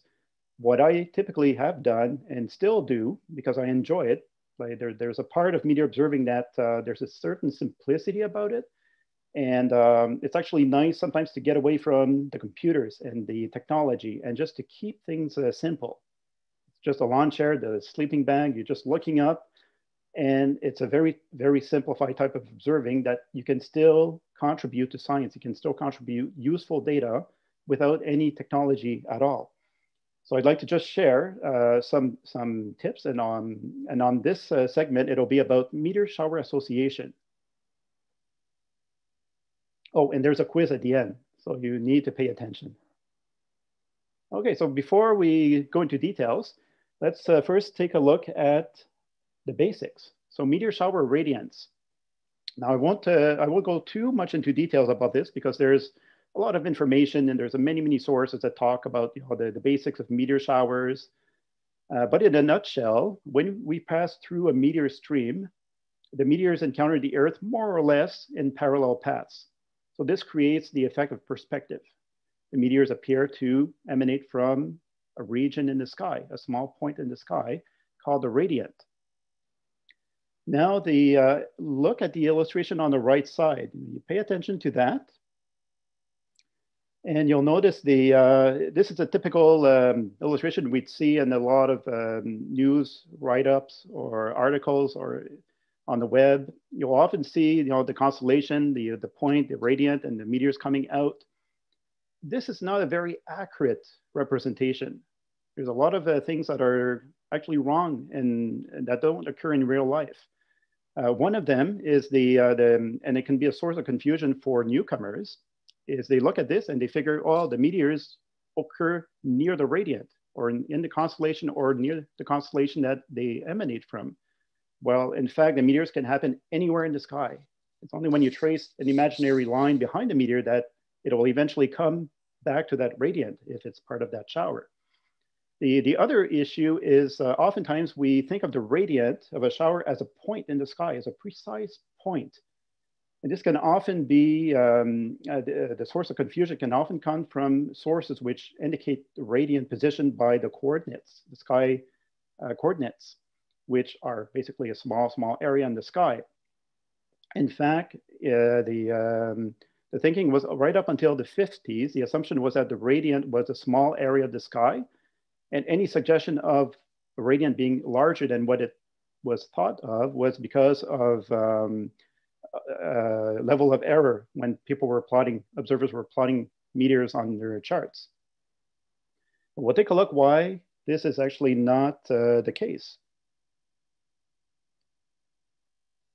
So let's take a look briefly. I spoke about, this is going to be about the low-tech side of things. But just very quickly, we'll take a look at how technology has really given us a whole different layer of understanding about meteor showers. And we're just at the beginning of it. We're just starting to really understand more the dynamics of meteor streams and the dust clouds that are coming from, originating from those comets. And what we can do with the video is set up an entire network of cameras. And those cameras are automated with the software. So whenever they detect a meteor, the software will automatically be able to figure out exactly the position in the sky or the radiant for that meteor as a very small point in the sky, and determine the orbital, the elements and the origin, the orbit basically of that meteoroid, where it came from. So we can be very, very precise. And once those cameras have accumulated a great number of meteors and they combine them together, we start to see those clumps in the sky. Those are the radiance for the showers that we see. And the clumps, those clumps can actually be up to 5 degrees, maybe sometimes even larger, 10 degrees in diameter. And on the left side, the image that you see basically combines the, in this case, we're looking at the Irsids as an example. That's the shower I've chosen just as an example. And you can see how the Irsids are the dominant shower. And there's a little bit more of a concentration of black dots at the bottom. Those are the beginning of the quadrantids. And throughout the sky, there's this sort of like noise of minor showers or sporadics all over the sky. Now, if you take a look on the right side, the image shows basically just the particles that are thought to be from the Irsids. And you notice that obviously the main concentration is all within an area of 5 degrees near the center. And as we look out, we see the more of the blue dots around the periphery of the main core. Those would be the Irsids that are dispersed at stronger angles that were perturbed by the gravitational effects in the solar system. And their orbits are starting to shift from the main core of the Irsids. So it becomes a bit more questionable. The further you are from the radiant, the more those meteors may or may not be Irsids. They may be sporadics. But the software may be powerful enough in this case to determine the outliers of the stream as basically part of the Irsids. So now we spoke a little bit about the radiant size, like it's an area of the sky where the meteors emanate from. But things get a little bit more complex because from night to night, that radiant, or basically all the meteors coming from, will seem to drift slowly across the sky. Okay, for a slight motion, typically about half a degree per night, that will be the motion happening. In the case of the Irsids, it's pretty negligible throughout the activity period of the shower. And that's mainly because the shower occurs very near the North Celestial Pole. But during the summertime, if we take a look at the southern sky where we have a whole bunch of meteor showers active, and then we look at the Perseids, we can see there's a significant radiant drift happening. And this happens as the Earth moves in its orbit. The angle where the meteor shower emanates from in the sky will start to shift a little bit. So this radiant drift will occur. In the case of the famous Perseids, the activity during the beginning of the activity period, the radiant is actually located in Cassiopeia. And it spends most of its time there right up until the late July, enters Perseus, and we get the peak. And then after the peak, the radiant drifts into Camelopardalis as the shower starts to wind down. So the last few charts I showed you that shows those nice lines and the dates, you can find those on the IMO website. And they're quite handy when you want to figure out where the meteor showers are in the sky. But this is a much better source. It's my favorite source anyway, and I would really strongly recommend it. It's the Weekly Meteor Outlook by Robert Lunsford. Robert is a very, very experienced meteor observer, much more than I am. And he's one of the number ones in the world as far as the number of nights he's had and meteor observing. And this outlook that he writes every week will show you exactly what's going on for meteor showers, whether it's the major and the minor showers. So it starts on the left. It starts with an overall summary of what's going on during that week, what you can expect. Then you have these really handy maps, all sky maps that will show in the 3-letter code the position of each shower radiant in the sky. So this is really handy when you, at a glance, you want to see where it is, and you don't even have to figure out, where the radiant drift, where it's moved in the sky, because he's done it. He's done the work for you. And then on the third image, you have a description of each of those shower, what to expect. And then the last image, it's basically, at the very bottom of that web page, you'll have this table showing the details, the pertinent details for the different showers. So very highly recommend this. And it's available on the IMO, the AMS, and this example I'm giving here, the meteornews.net website. Now we have 3 golden rules that must be met for a meteor to belong to a particular shower. So number 1, the meteor must line up with the shower radiant. Number 2, the path length of a typical meteor must be no greater than twice the distance separating the radiant and the starting point of the meteor. Okay, and there's a bit of an exception to this rule when it comes to the largest fireballs and earth grazers, but that's pretty typical. And I know it seems a bit of a mouthful. So in terms of a simple illustration, you have the radiant on the bottom left, the meteor. So that gives you the idea. So when we're talking about the meteors, it's not the size of the meteor, but it's the entire path of the meteor. And the space behind the meteor leading up to the radiant must be at least twice. And if it's less than that, it simply means that meteor, even if it lines up with the radiant, it's not part of that shower. It belongs to something else, or it's a sporadic. And the third one would be the speed. The velocity of the meteor has to be correct for that shower.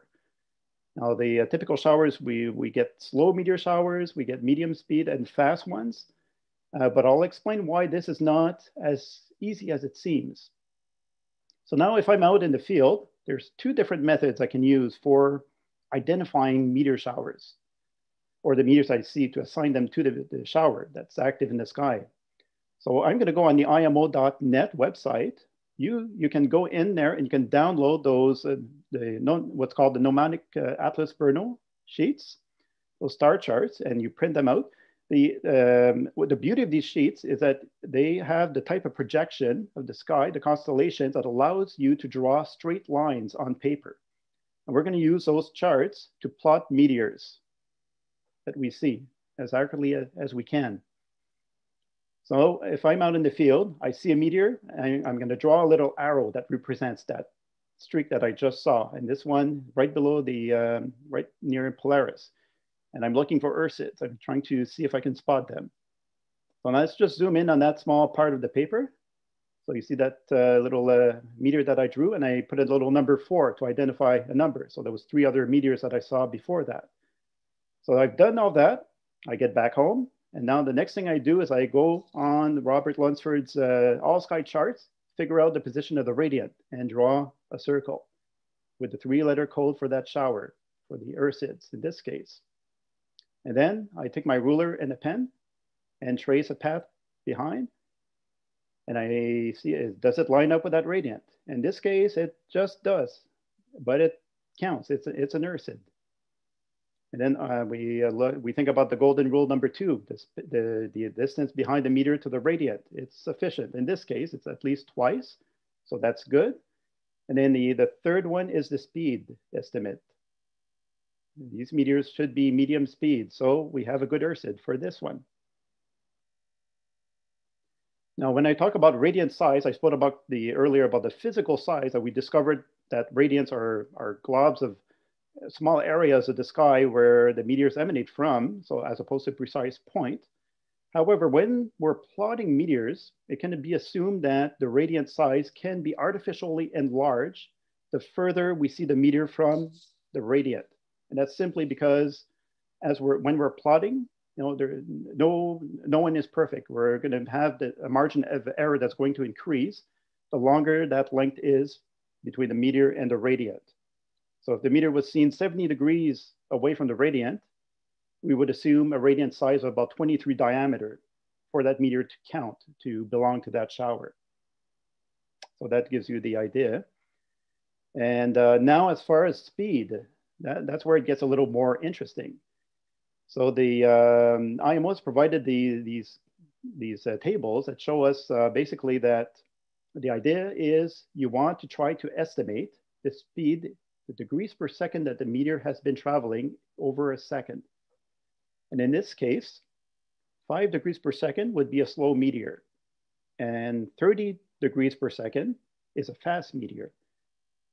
And when you think about how fast 30 degrees per second is, there's a level of a margin of error also that's permitted. So that degree per second can vary a little bit because it gets harder, the faster the meteors are in the sky, to be pretty accurate with this. So now we spoke about the velocity, but one of the things that people don't realize is that meteors from a given shower can appear to move at different speeds in different parts of the sky. So we think the Perseids, for example, are all fast meteors. They have a geocentric velocity of 60 kilometers per second, so they're fast. But no, that's not the case. The apparent speed of meteors can vary. So we can see slow meteors occur near the radiant because of the foreshortening. So the effect that the meteors appear to be coming towards us, they appear slower, as opposed to a meteor that would be flying away from the radiant and have a much faster apparent speed. And the same is true for meteors that we see near the horizon. They are far away. The same way that you see an aircraft pass by high in the sky, it seems to be clipping at a pretty good speed.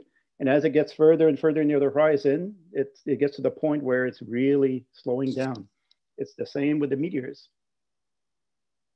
And then to help us out, to make a guide, the IMO has provided this table, this handy table, because otherwise it's a little tough for newcomers to try to figure out, what's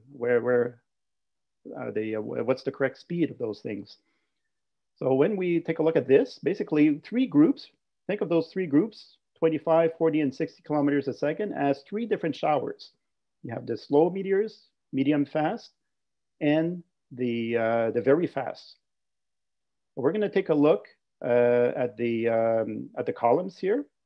Those represent that's the distance of the meteor from the radiant in degrees. And then the rows on this side is for the elevation of the meteor above the horizon. So just to quickly give you an example, let's look at this group, and let's pretend those are the Perseids. It's actually very close to the actual velocity of the Perseids, 60 kilometers per second. So they are considered very fast meteors. But when we look at the first number, this is the degrees per second. 0.9 degree per second is actually very slow. But this is a meteor seen 10 degrees above the horizon and 10 degrees away from the radiant.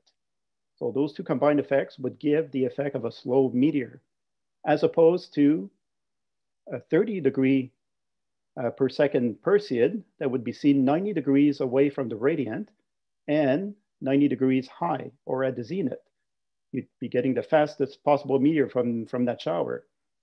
So that gives you the idea of the angular velocity estimate that helps us identify the meteors we see with their showers. So now I'm going to talk a little bit about the second method, and bear with me, it's a lot easier. So when someone is starting out in meteors, the angular estimate is a good way to really learn where things are and how get a good grasp of the velocity that we see. But there's an easier way. So I would go back to those charts, the Mnemonic Atlas charts from the IMO, but this time we won't be doing any plotting on them. all we're doing ahead of time is identifying all the shower activity in the sky. We're marking down the radiance with their 3-letter codes, so the Irsids, the Geminids in the bottom, etc. And the number represents the velocity in kilometers per second. So the Irsids are considered medium speed meteors. And the bottom, the COM, that's a very fast meteor. So then I get a sense of that already just by putting down the numbers. So then I'm heading out in the field.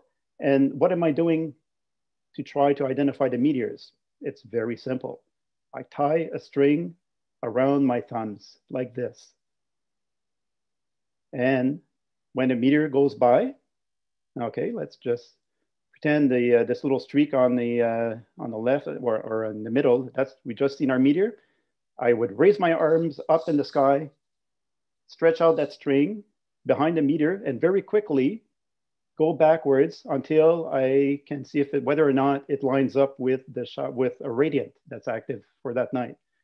And in this case, that pointed line is basically my string that I'm holding up. It lines up, and it's a good Irsid. And it's got a good alignment, a good radiant distance, and I'm gauging the speed estimate. Like basically at this point, I'm gauging things as far as doing it precisely on paper, doing it on the fly. And this is something that over time, after seeing a large number of meteor showers, you start to really get a sense of the apparent speed of meteors that you can expect when they are coming right out of the radiant, or if they are near the horizon, or if they're in the opposite side of the sky from the radiant and they're like just zipping down the Milky Way or something. You get to really get a good sense and you know what to expect. So the angular velocity estimate that I was talking about, it's a method that can be done. It's not essential for an observing report to be accepted by the IMO. It's only a tool to help you identify those showers. Personally, I prefer doing this method, the chord alignment. It's easier. I don't have to fumble with charts in the dark in the red light and try to figure out, where's the stars and draw a meteor. And also the other advantage to this is on the high activity nights, like the Perseids and the Geminids, I don't have to worry about missing activity. So nothing is worse than looking down and then there's a fireball and I've completely missed it. So this keeps it very simple and faster as well. And the same can be said about the gauging the size of the radiance of the based on the level of error or the distance between the radiant and the meteor. So you get a good sense of that. If you saw the meteor very far away from the radiant, you know that radiant size is going to be larger, artificially larger, because of your alignment with the string won't be exactly perfect the further you are from the radiant. So personally, what I do, I don't really like to tie a string on my thumbs. It's a little awkward. It's when I have my gloves in the winter, it doesn't really work well. So what I do is I have this clipboard. I tie a long string on one end, and then at the other end of the string, there's a small ruler, and you notice there's also a little pencil there. So if I wanted to take notes, I can flip open my clipboard. I have all my charts there, my mnemonic charts with, you can see the radiance, some of the radiance plotted on, so that I can really memorize those radiance ahead of time. And this method, one of the downside with this method is it does require a very good knowledge of the constellation where things are, so that you know by memory exactly where the radiants are. So you're not spending time looking down at your charts during the session. So the question I was asked at one point when someone was watching me meteor observing is, well, Pierre, when you're holding up the string towards the sky, like how can you see it? It's dark. You can actually see, if you're using a nice thick string, you can see it very well as a silhouette in the sky, even in the dark sky. And you realize that the sky is never perfectly black. There's always a little bit of a luminescence, a natural air glow or artificial glow, one or the other, or combined. And you can actually see that string quite easily when you're holding it up in the sky. So now we have a quiz. I told you there would be a quiz. So looking at this all sky chart with the meteors represented by arrows, which one of those do you think belong to the radiant? I'll give you a few moments to think about it. The answer is 1, 3, 4, and 6.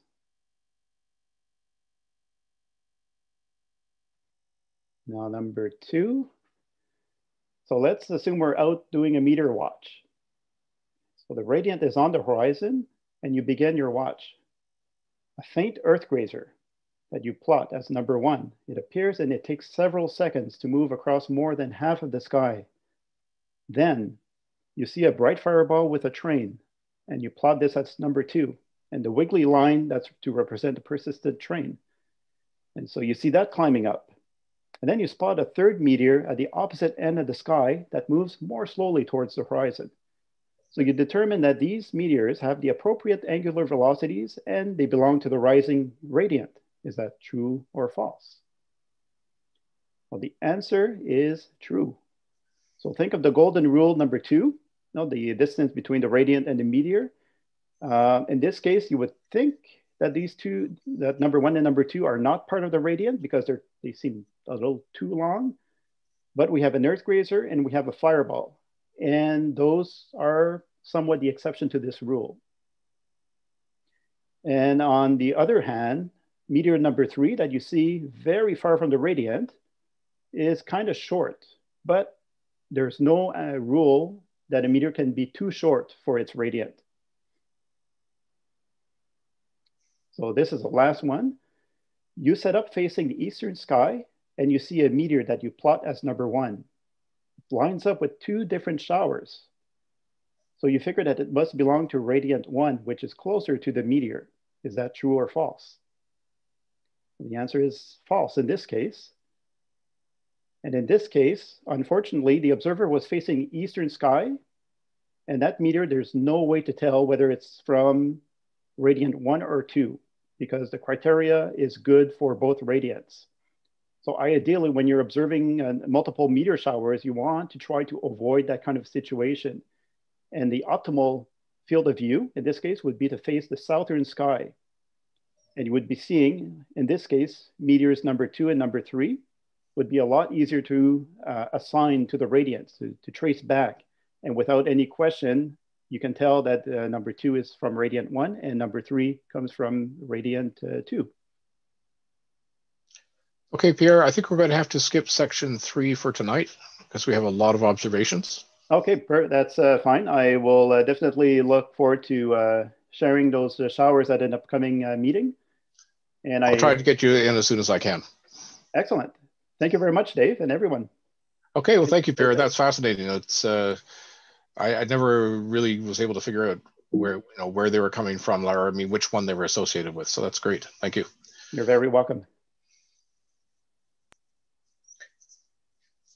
Okay, so we're going to move into our observations. Hang on just a second here. There we go.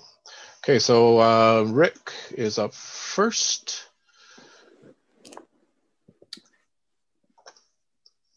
And can you hear me?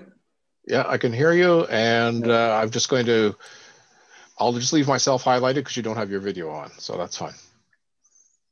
So this photo was the result of needing to solve a problem. And the problem is that I often do outreach.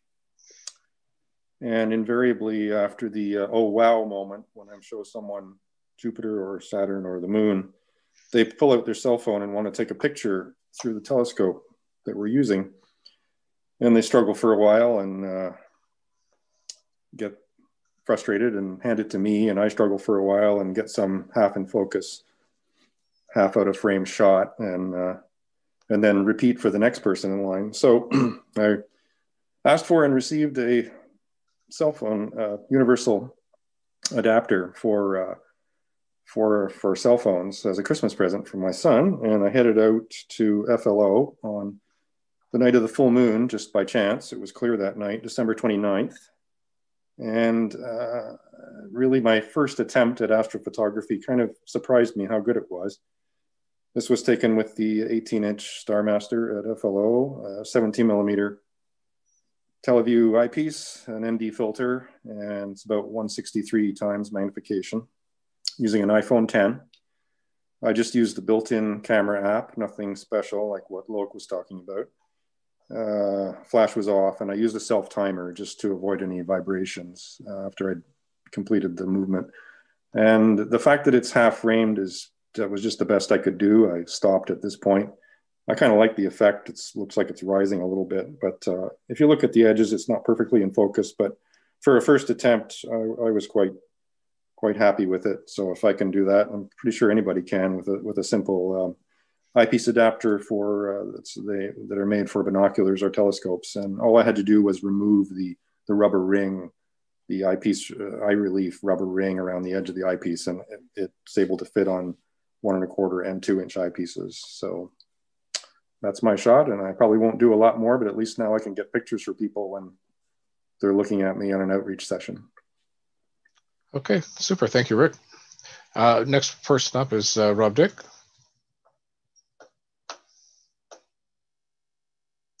You need to unmute yourself there, Rob.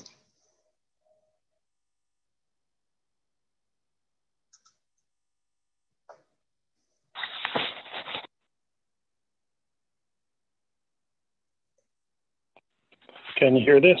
Yeah, we can hear you. No problem. Okay. So I write articles for Harold Smith and give presentations, especially about light pollution. And it's good to bring the night sky into either a township council meeting or what have you. So I'd like to get pictures that are a little more relatable to what you could see with the unaided eye. And as Pierre pointed out, it was pretty bad visibility or clarity in the sky for the close approach of Saturn and Jupiter late last month. So this is about the best I could do a number of days afterwards when it was about they were about a degree apart. One thing that was interesting visually was that Saturn being somewhat dimmer than Jupiter, I'm pretty sure it really wasn't much more exciting than just seeing Jupiter in the sky, except you would see the very, very faint spark of Saturn next to it. It's nice to have a nice clear sky and a freshly frozen lake as a foreground to get this shot. This shot was taken with a 200 millimeter stock telephoto lens, zoom telephoto lens that came from my Canon camera. It was done on December 29th, and it's about a 6-second exposure, f4 and ISO 400. So going to the next slide. This one, again, trying to relate what you see with the eye and with bringing it into a room or in an article. You can, this is a picture of the summer triangle setting over the western sky, and surprisingly, it's pretty late in the year, and most people associate the summer triangle with summer, but this was taken on December 15th. It's a wide-angle lens with a 30-second exposure, and to bring in some of the fainter stars, I used an ISO of 1600. And this is more of a light pollution image because that's the tiny town of Perth, Ontario, that's giving that sky glow over those bright lights along the shoreline, which lets me do a segue into shoreline lighting. The last slide is one of Orion rising, and even though it was on a great night, you get the clouds drifting by, and it gives a little bit of more of an ethereal or three-dimensional view of it.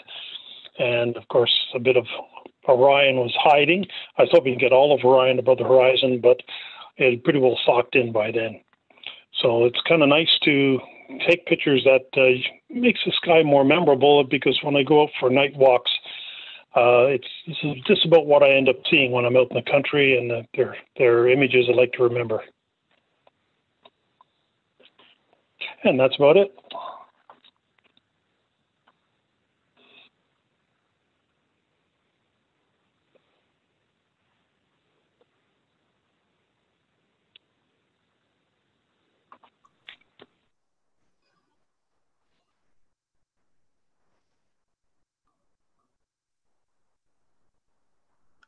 We seem to have, it's Chris speaking, we seem to have lost Dave's audio. Did we lose Dave? I will pitch in and we'll move on. Sorry about to... that, I was muted. Jim, your video's not on. Yeah, I'll leave it off because I'm outside using the laptop that's running my mount right now. So Okay. I'm in the process of collecting some images for some another filter article that I'm writing. It's -5 out here, so it's not too bad. Anyway, the Lunar Observing Challenge for this month is the crater Pitatus, which is shown here with the red circle. It's sort of right in the middle of the moon, down on the bottom half, right on the edge of sort of the older lunar highlands that's in the south. If we go to the next image, please. So I dug through my archive of images of the moon. I usually try to image it whenever I can. So I found a good shot of it during the first quarter in August 2018. You can see it in the lower left of that image on the left side. I just got it as the sun was rising on the crater, so we can see just the central peak lit up as well as the around the outside. But you'll also note some interesting objects to observe in the area. The most prominent one being Rupus Recta, the straight wall. And then right next to it is Rima Burt, which, see if I can get my annotate tools here. So this is Rupus Recta here and Rima Burt here. Rima Burt is actually a bit of a challenge. It's a fairly narrow valley, and so your seeing has to be quite good to be able to see that object. The image on the right was collected actually in 2020, again in August, but this time it was last quarter. And this time the floor of Pitatus is a bit more illuminated, and you can see a little bit of the details on the inside. You can't quite make out the rima that kind of circle the crater rim. It's almost see it, but not quite. But I kind of like the way the long shadow is cast from the central peak. That was a neat capture. Next picture, please. So the next few images are from one of the 2 times I got out in December to do some observing. This is from the 17th. It's a side-by-side of the area around the Horsehead and the Flame Nebula, which is on the left side of Orion's belt. I like to do 2 cameras side by side when I observe, just to give a different perspective on the object that I'm looking at. So the image on the right is with a 2.5-inch refractor and my ASI 294 camera. And then the image on the left is with a 4-inch refractor and my DS 432 monochrome camera. Both are stacks of 20-second exposures totaling about 5 minutes total each. The next image, please. This is another capture from the same evening, just a little bit further south in Orion, of course, the Orion Nebula. I purposely overexposed the central region to try to pick out some of the dustier parts that lie in between Orion, the Orion Nebula, and the Running Man, which is the object you see at the top of the frame. And I was quite pleased, actually, with the way this turned out. I was able to capture a lot of the dust that surrounds these 2 brighter objects. And considering that this is taken from my backyard here in Ottawa, where I'm standing right now, I was pretty happy with that. The transparency must have been exceptionally good that night. Next image, please. So moving on now to the 29th of December, while I was on Christmas holidays. We had a nice sunny day on the 29th, so I got outside with my solar observing gear and had a look at what was going on, and happily there was some activity. Some nice sunspot activity, as well as some prominences. In fact, the prominences were visible in the calcium K, which is the image on the left, and that is not something that you see very often. The prominences have to be quite bright to be visible in the calcium K wavelength. So the image on the right is hydrogen alpha, which is what normally you would use for observing prominences. So those are both shot through a 4-inch refractor from my backyard using a monochrome camera. I collected about 3,000 frames and then stacked the best 10%. And the prominence and the surface are 2 different exposures and then composited afterwards. And the color is added afterwards as well. Next image, please. This is another shot from the same day, but this time using a solar continuum filter from Bader Planetarium. And it shows more of the visible band surface detail. And I did a 2.5 times Barlow view of the sunspots. That's the inset on the upper right. And if you look in between the 2 sunspot groups, there's a little Earth picture. That is the size of our planet relative to those sunspots for comparison. Next image, please. So on the same evening, I decided to do some lunar observing. Initially, I thought, I'll try some deep sky, why not? But it was a full moon that night, and it was pretty much a washout, even with light pollution filters. So I said, if you can't beat them, join them. And I did some imaging of the moon. So this is my resulting image. It's 12 frames mosaicked together in Photoshop afterwards, each frame being a stack of the top 10% of 3,000 frames. So we're looking at it kind of zoomed out right now. If we go to the next image, we'll see a zoom in at 100% zoom of one of the interesting features that I found when I was exploring the surface of the full moon. This is the crater Dionysius, and I found it rather peculiar because normally the rays that come out from an impact crater are light in color, not dark in color. So I was very puzzled by this crater, and I was wondering what was going on. So in the days that followed, I dug through all of my lunar images that I could find of this part of the moon. And if we go to the next image, please. These were the best 4 images that I could find from my archive of the crater being the one roughly located in the middle. So here, here, here, and here.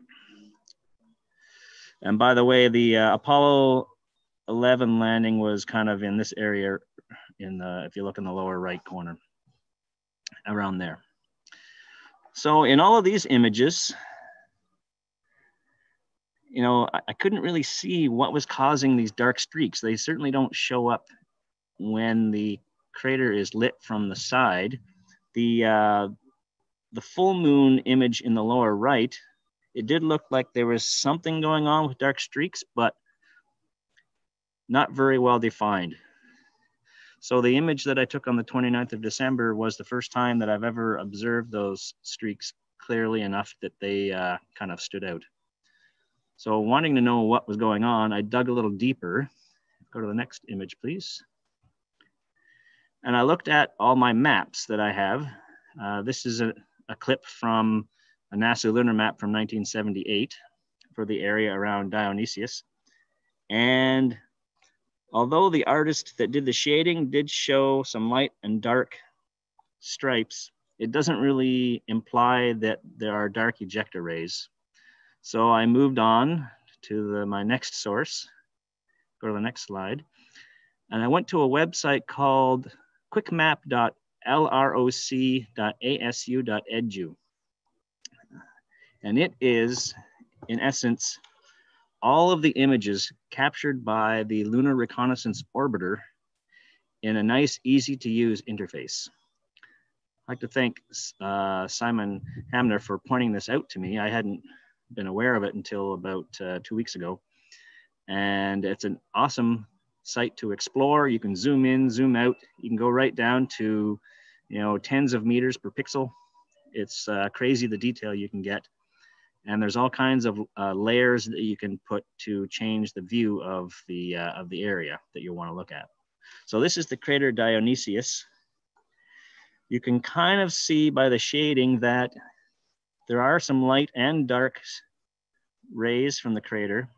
But if we remove the shadows from the view, which is one of the options you can do, go to the next slide, please.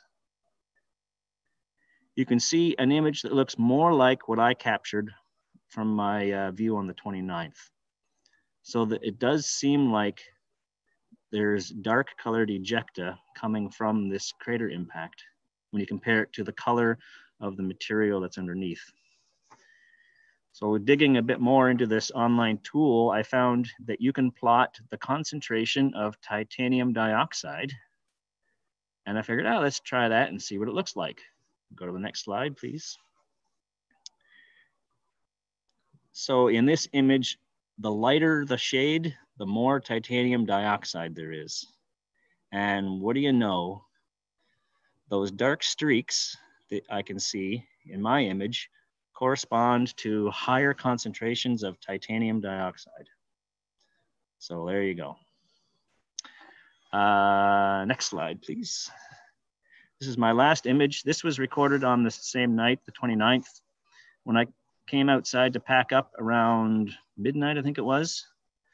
I saw this enormous lunar halo. It looked like a big wormhole that opened up and it was gonna suck me up into space. It was pretty neat. Anyway, that's it for me. Thank you. Okay, thank you, Jim. Next person up is Taras. And I'll spotlight too. There you go. Can you hear me? You're drifting in and out a little bit. All right, like this. So I keep my eyes on Mars as it slowly drifts farther and farther from Earth after its closest approach in October, when it was hopping 22 arc seconds big. Now it's half of that size and keeps getting smaller as and soon it will turn into small orange oscillating blob as we know it until December 2022. It will be closest approach to Earth again with 16 arc seconds size this time. So these images were taken with FLO's 18-inch Starmaster telescope on December 18th and 29th, the same night when Jim took his image and the other guys as well. Let's go to the next slide. And of course, Jupiter-Saturn conjunction was the event of the month, if not of the year in 2020. It was highly expected among the astronomers, and not only, although there were certain suspicions that here in Ottawa, we may not be able to see it. I kept checking the cloud forecast around the date, which was December 21, as you know, and the first opportunity of clear skies was December 18th, when the planet was 20 arc, the planets were 20 arc minutes apart from each other. And that's when I took this picture. And that was also from the grounds of the FLO observatory. Let's go to the next slide, please. So there was also beautiful crescent moon that night, full of earth shine. So I started with the scenery and the moon. I wanted to actually kind of take as many pictures as possible with a regular DSLR camera, which I hand on me through the big Starmaster telescope and through the Schmidt-Cass telescope as well. This picture, let's go to the next slide, was taken with 135mm telelens of the conjunction. The planets were the brightest objects in the sky, except for the moon. Mars was quite bright as well, but this was on the western side, very close to the horizon through the trees, and was a beautiful sight to see. Let's go to the next slide. So I didn't realize actually how fast the time is passing by. And for the time when I wanted to take the pictures with my Schmidt-Cass telescope, I realized that I just don't have time to set it up because I worked that day and didn't get ready in advance. So my only option for that time when these planets were already quite low was my 800 millimeter mirror lens. Unfortunately, it didn't produce a good image. There was this lens was too small of an aperture, about 90 millimeters, and magnification is quite low, so it didn't produce any good pictures, as you see. And planets also were already low. The seeing was bad. So let's go to the next picture. What happened, though, that I started with the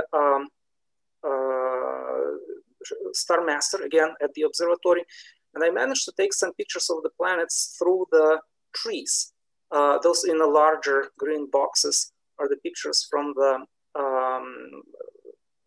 Star Master, which I processed, and I used the previous image as a template, and I put these images in their place, trying to match the size. So essentially, it's a composed image, and it's of course it's artificial. So I wasn't happy with the result.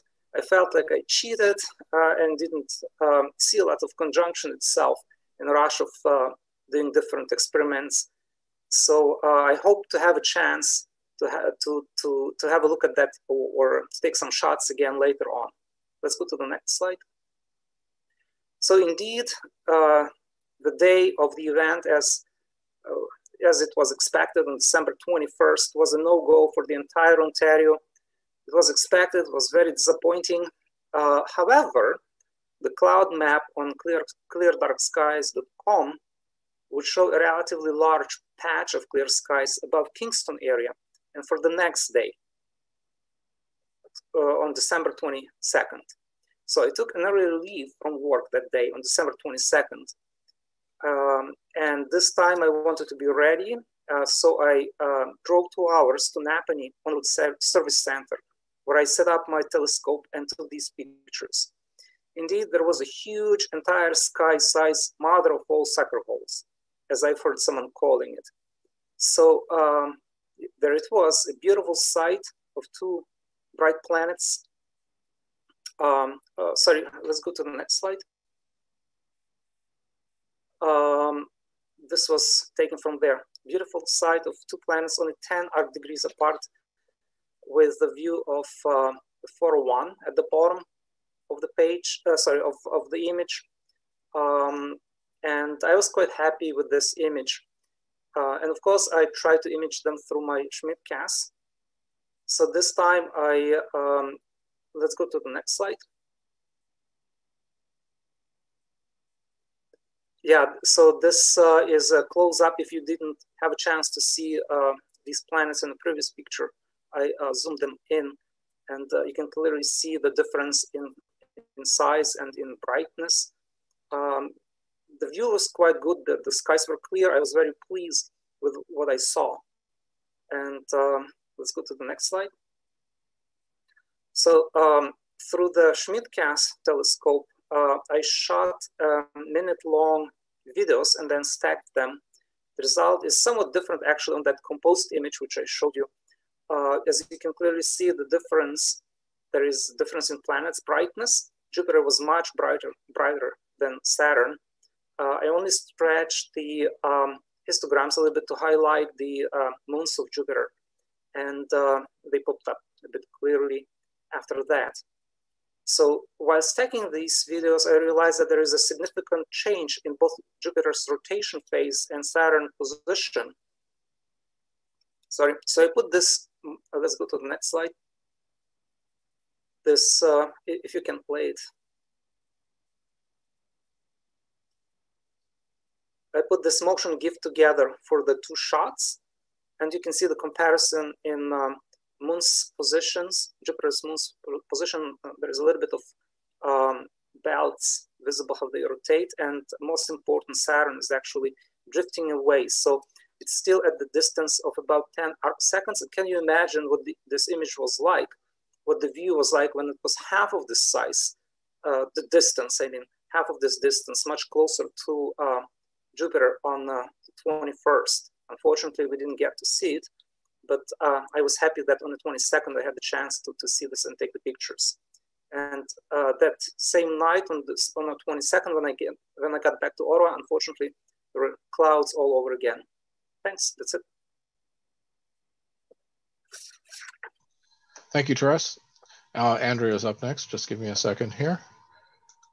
Okay, you're good to go.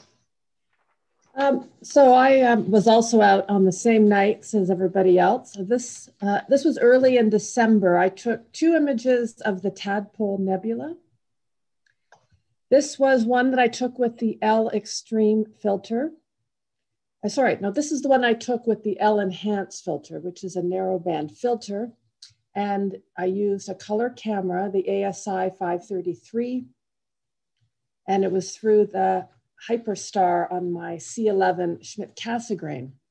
One of the reasons I took this image is I was trying this earlier in the month to take an image of the tadpoles with the L Extreme filter, which is an even narrower narrowband filter. And I think if you go to the next slide, you'll see that it didn't work very well at all. I didn't get very far. I didn't stack many images because, as you can see right off the bat with the L Extreme, I did not get any of the nebulosity, and there was a big loss of hydrogen.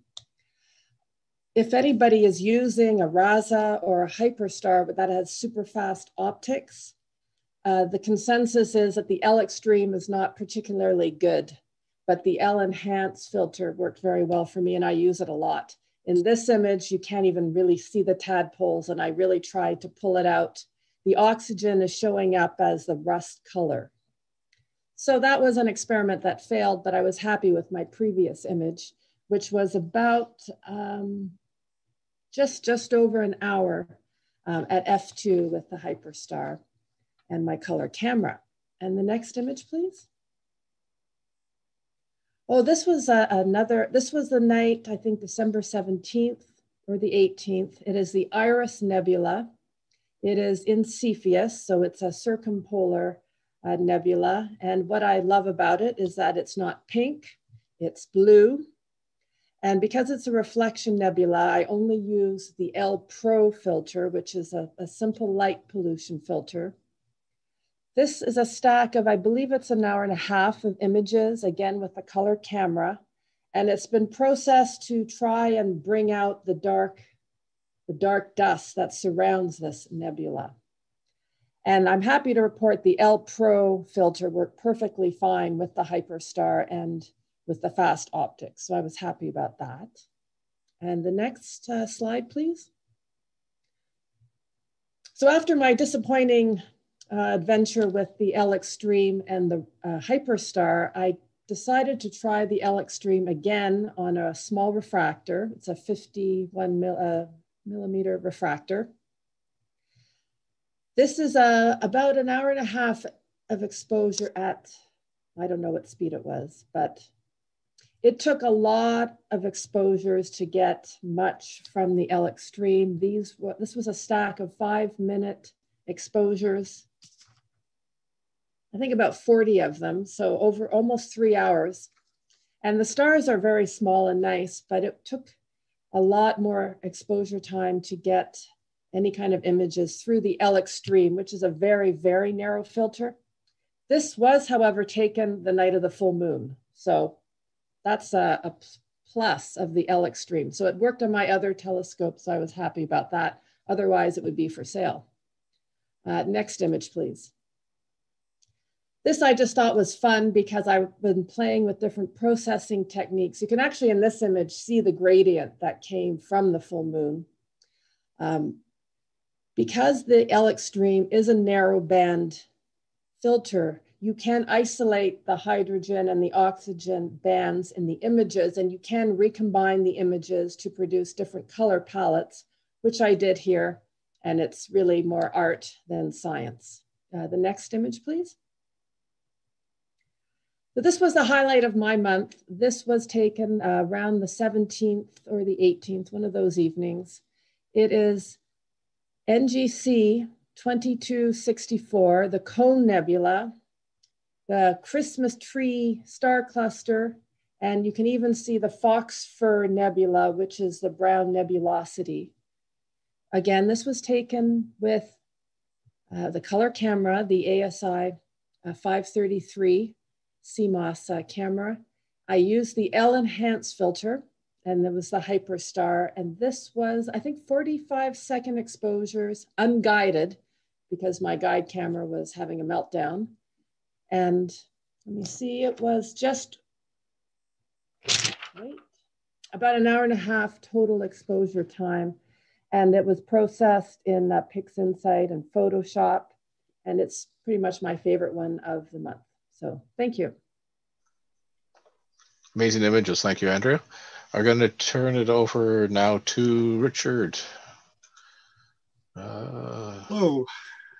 I'm a little bit behind the times in my challenge object here.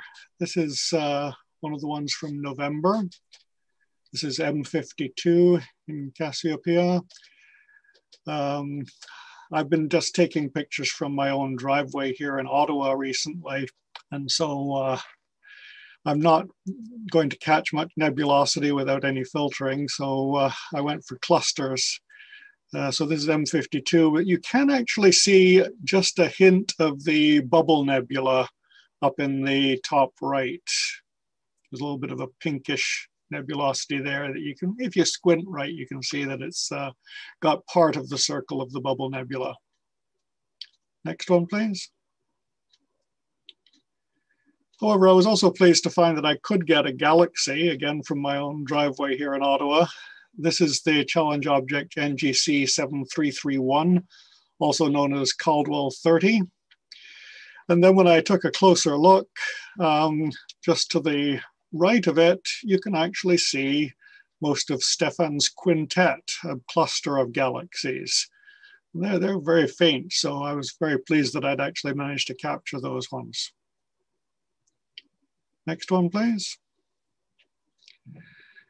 And then for Christmas this year, my wife gave me a new Barlow lens, so I'm playing around with it a bit on the moon. And I got both last month and this month's challenge objects, Tycho and Patatus. But this is almost the full moon, and so they don't really show a lot of the rugged detail. You get a lot of the rays from Tycho, of course. Next one, please. And this is my offering about the conjunction. I do have a bunch of other close-ups and everything, but we had so many clouds, it was really not a very successful conjunction as far as we're concerned here in Ottawa. However, I did take the opportunity to introduce the newest member of our family to astronomy. This is my granddaughter, Lexi, 5 years old. And she came out, helped carry my equipment over to the local park, and even pressed the shutter a few times for my exposures. So we'll see if I can bring her to some of the future meetings of the RASC. That was on the 18th. Next one.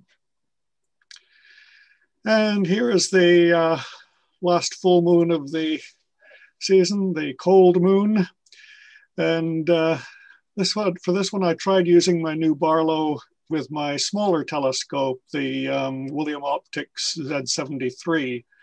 So with that, the full moon really fills the field of view, which is very nice. It's not particularly sharp. I mean, it's a very small refracting telescope, so it's not going to get a lot of detail, but this is a stack of, I think it was the best 500 off a video. So not too bad at all. And that's all for me. Thank you.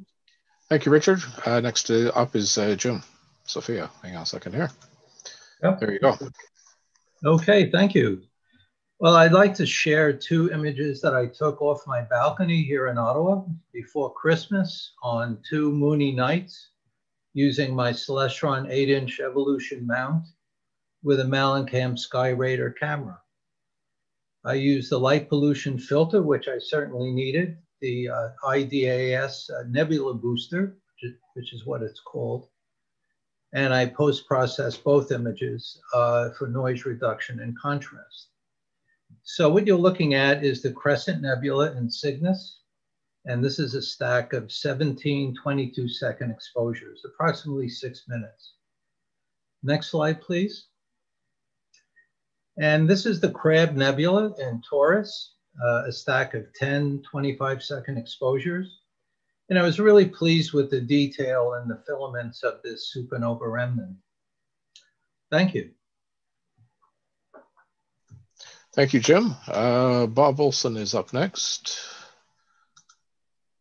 There you go. You need to unmute yourself there, Bob. No, Bob, your lips are moving, but we can't hear you. There we go. Clicking the wrong button, sorry. That's okay. Just a sec here, I got something on my screen. This is M77, one of the challenge objects. It has a supermassive black hole in the middle of it. Okay, next image. This is, oh, you've got them listed there. Thank you, Chris. Another challenge object. There are 7 obvious galaxies showing up in this image. And my favorite is the little mini whirlpool galaxy that's halfway between the main galaxy and the left edge of the image. Its weird shape is because it's 2 galaxies that crashed together at one time in the past. Okay, next image. Another image, another 2 galaxies that are interacting with each other. And this is another challenge object. Now, while I was reading up on these interacting galaxies, I came across this picture. Next image, please. No, you missed one. Yeah, thank you. Anyway, this is Mayall's object, and it's done by the NASA. And the thing about this was, you know, this is a really impressive interaction of galaxies. And I'd never seen it. I'd never seen this image before that I recall. And my first thought was, well, it must be brand new. And yeah, it was discovered in 1940 by Nicholas Mayall. He was using the 36-inch Crosley refractor at Lick Observatory in California. And the image that you're looking at right here was released by NASA in 2008. And it's about 450 million light years distant from here. And I thought, man, this would be a neat thing to try and get a picture of. So there's not much information on it, but I did find the coordinates of it, and I aimed my telescope there. And it's a long ways away, so I knew it was going to be faint. So next image. This is a 9-hour image of this object. And it seems to be not only faint, but next image. The Hubble should have been a kind of a clue to me. It's going to be small as well as faint. And it's, so next image. Yeah, looking at the image, I see this sort of a weird little shape up in the corner. And next image, if we zoom in a bit on it, next image. Now this is the Hubble image. And now if you take mine and blow it all up, next image, this is what you get. So this is fuzzy and blurry and expanded beyond belief, but it's definitely 2 interacting galaxies. You know, very interesting. I did not know it was there. Okay. By the way, 500 million light years away. Next image. This is the rosette. What you have here is those bright stars in the middle formed out of the gas that is the nebula. And when they heated up, they started shining ultraviolet, blasted the hole that we're looking at them through, and set the hydrogen gas, lit up the hydrogen gas like a neon light bulb. And so you have this beautiful rosette nebula. Okay, next image, please. This is the Flame Nebula. We actually saw a picture of the flame earlier tonight, and it's near Orion, so Orion's a great spot for me to image from, I'm sorry. And that bright star is the left-hand star in Orion's belt, and it's really bright, 1.7 magnitude. It saturates my camera, the pixels that it's sitting over. It saturates them in less than a second. And this is a 600-second image. So the way a CCD camera works is that the photons strike the CCD, knock some electrons free, and then at the end of the image, those electrons that are trapped in a pixel get added up. And so when you have 600 times more electrons being knocked free than a pixel can hold, you got problems. And so they have electronics to bleed this stuff off, but it definitely covers the picture. So this is a tough image to get just from sort of a technical aspect. Anyway, I actually saw this when with the naked eye at the Winter Star Party in the Florida Keys. Fascinating image. It's very close to the Horsehead. So you've seen pictures of it when the Horsehead was imaged. Thank you. Congratulations, Bob. This is your 101st observation report. Sorry if we missed your 100th the last time, but okay. Congratulations. Thank you. Lots of fun. Okay, we've got Paul Cleninger up next. Paul, are you going to have your video on or not? No, I will not. Okay, I'll bring up your picture. Hang on. Well, you go ahead and I will. Okay. Are we good for time, Dave, or do you want to leave this till next month? I see we're pushing the time a bit. We're pushing the time. You just keep moving. I just need the motor. Okay. All right. Well, hi, everybody. Well, December was pretty dismal weather-wise with only a few nights of worthwhile clear skies. The Primo event, as you've seen, the best Jupiter-Saturn conjunction visible in over 800 years, was unfortunately wiped out for us here. I did, however, have the opportunity to observe the approaching conjunction before and after the best night that was on December the 21st. So on this night, December the 15th, the two planets were just a bit over 1 lunar diameter apart, and already making a pretty nice, attractive pair for both the naked eye and through binoculars. Next one, please. 3 days later, on December the 18th, the planets had approached to less than 20 arc seconds of separation, or about 2/3 the diameter of the moon. And again, the view through the binoculars was especially nice. I could easily make out 3 of the Galilean moons through my 15 by 20 binoculars. The forecast 3-day hence for December the 21st wasn't looking very promising at this point, and I thought this might be my last good night to see the planets even this close together from my location. Next one, please.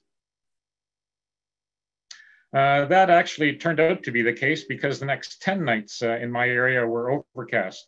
It wasn't until December the 29th that the sky finally opened up again. But by then the planets had moved to almost 2 lunar diameters apart. Still a pretty sight, but surely not as dramatic as it would have been when they were only separated by about 1/10 of this distance on the 21st, if we could have seen that. Oh well, at least we only have to wait about another 59 years for the next such close opportunity. Next one, please. I did have one other opportunity to observe the conjunction on December the 17th, where a thin crescent moon made for a really nice grouping along with the planetary pair. This was certainly the most photogenic of the clear nights that I did have for this event. Next one, please. I used a 70mm lens on my Canon 70D to frame the trio, and there was a nice amount of earthshine visible on the young waxing crescent moon. The seeing was quite stable that night, and even at 70mm, my camera recorded 3 of the Galilean moons, as well as Saturn's moon Titan. But I also recorded something unexpected, something I hadn't seen before. So I wanted to talk a bit tonight about this, since any of you that might have been out observing or imaging the conjunction on that night may have also noticed this. And Terrace, I think I saw this on your image, which you said was December the 18th. You might want to check this anyway. I can talk with you about that offline.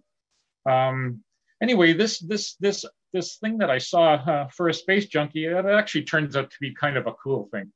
Next one, please. You can see what I'm talking about here. I wanted to set my exposure to be long enough to record both the planets as well as the Earthshine reflecting off the moon. When I was reviewing my initial setup exposures, I noticed a bright knot of light on the southern limb of the moon. I thought this might be a grazing occultation of a relatively bright star and made a note to myself to look up which star that was once my imaging session was done that night. However, by the time I did finish my exposures, I noticed that the bright knot was still in the same place with respect to the moon. So this really couldn't be a star. Next one, please. I wondered if it might be an internal reflection from my lens, but when I checked the web for images taken by others that night, I saw that numerous folks had also recorded this odd little blip. And the images I found were taken from different parts of the world over a span of at least 9 hours. So this feature was definitely on the moon. I was really quite struck by this because in all my years of observations, I've never seen something quite as prominent so far away from the lit portion of the moon. It certainly made me curious, and so I had to investigate. Next one, please. Unfortunately, I only imaged with a 70mm lens that night, so the resolution was limited, but it still appeared to reveal enough detail to help me pinpoint where on the moon this was coming from. So I used the program Virtual Moon Atlas 7 to compute precise details of the illumination angles, lunar librations, phase, and so forth for the time of and location of my observation. By the way, if you're interested in observing the moon and haven't heard of this program before, this is an awesome and free download. It provides a wealth of information and detailed maps to aid you in your lunar observations. So anyway, these are the details of my image. And of special note are the last two items, the lunar librations, almost 6 degrees north in latitude and 6 degrees east in longitude. Oops, I see I've mislabeled that on that should read 5 degrees 47 minutes east in longitude. Anyway, for those not familiar with the concept, and actually if we can flip to the next slide there, Chris, please. For those of you not familiar with the concept of the moon's libration, it's a measurement of the apparent wobble of the moon as seen from the Earth as it moves in its orbit around us. Most of this is caused by the fact that the orbit is somewhat elliptical and its axis of rotation is tilted slightly with respect to its orbital plane. As a result, we can at various times actually see a little over the top of the North Pole or over the bottom of the South Pole, and also a little further around the eastern or western limbs than we could see if there was no libration. These oscillations over and onto the lunar far side are measured in the number of additional degrees of latitude and longitude that we can see. And because of this libration, we can over time actually observe about 59% of the moon's total surface. This slide was generated by the Virtual Moon Atlas program, and it shows the amount of shift at the time of my observation. On the left is the moon as it would appear if there was no libration. On the right is the actual view. You can see that on this night, the North Pole was tilted towards us, as was the eastern limb on the right side. But you can't get something for nothing, so this also means that the South Pole and the western limb were tilted away from us by the same amounts. The lines of latitude and longitude shown here help to visualize these libration shifts. Next one, please. So what I did is I then superimposed the Virtual Moon Atlas generated view along with its lines of lunar latitude and longitude onto my image. This helped me narrow down the approximate coordinates of the observed bright spot. However, since the feature lies somewhere near the South Pole, determining its precise location is difficult using Earth-based maps because of the high degree of foreshortening that occurs when observing any feature very near the lunar limb. Fortunately, we now have spacecraft views of the moon's polar regions that let us look directly down onto the features in these areas for a much clearer view. Next one, please. Given the feature's appearance as a bright spot protruding beyond the moon's limb, and the fact that the lunar disk at that position and time was only being illuminated by Earthshine, it seemed to me that the feature either had to be a high crater rim or a mountain very near the South Pole. Johann Schröder, a dedicated planetary astronomer and selenographer of the 18th century, is considered by many to be the father of modern lunar telescopic studies. In 1789, he observed and charted a series of mountain peaks straddling the pole and named them the Labritz Mountains. Given their locations, it seemed like one of these might be a logical fit for the feature I observed. The computer-generated view on the left shows what Schroeder would have seen on the night he charted the peaks. He labeled them A through E. On the right are overhead views obtained by the Lunar Reconnaissance Orbiter. The top view is photographic and the bottom view is topographic. These peaks were in the right area, and so now I could see if the orbital data was a possible match with my image. Next one, please. Here at the top is a scaled up version, a scaled up portion of the southern part of my moon image. You can see that in addition to the bright spot that I've labeled E, there's also a lesser protrusion just to the left of it labeled D. This smaller feature is only being illuminated by Earthshine and so is much dimmer. So I've placed the polar view image at the same scale directly below mine, this one taken by the Clementine orbiter. The outer circumference of the Clementine view is the lunar 70-degree south latitude circle. And you can see that just what a small sliver of real estate that is as seen from Earth in my image. On the Clementine image, I have also shaded a sector in yellow that indicates the portion of the moon being illuminated by sunlight. Most of that area lies on the far side of the moon. The somewhat brighter yellow portion of that shading indicates the lit area that we would have seen from Earth.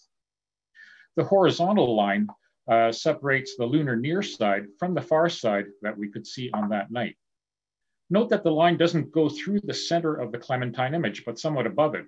That's because of the libration I mentioned earlier. So on this night, only lunar features down to about 84 degrees south latitude were facing the Earth. Anything further south towards the pole would have been on the far side and therefore technically not visible to us. So what this all shows is that my feature E was right on the visible limb's edge and lines up with the red outline feature E seen in the Clementine image. Likewise, my feature D lines up with the red outline feature D seen in the orbiter's image, but it's actually on the far side.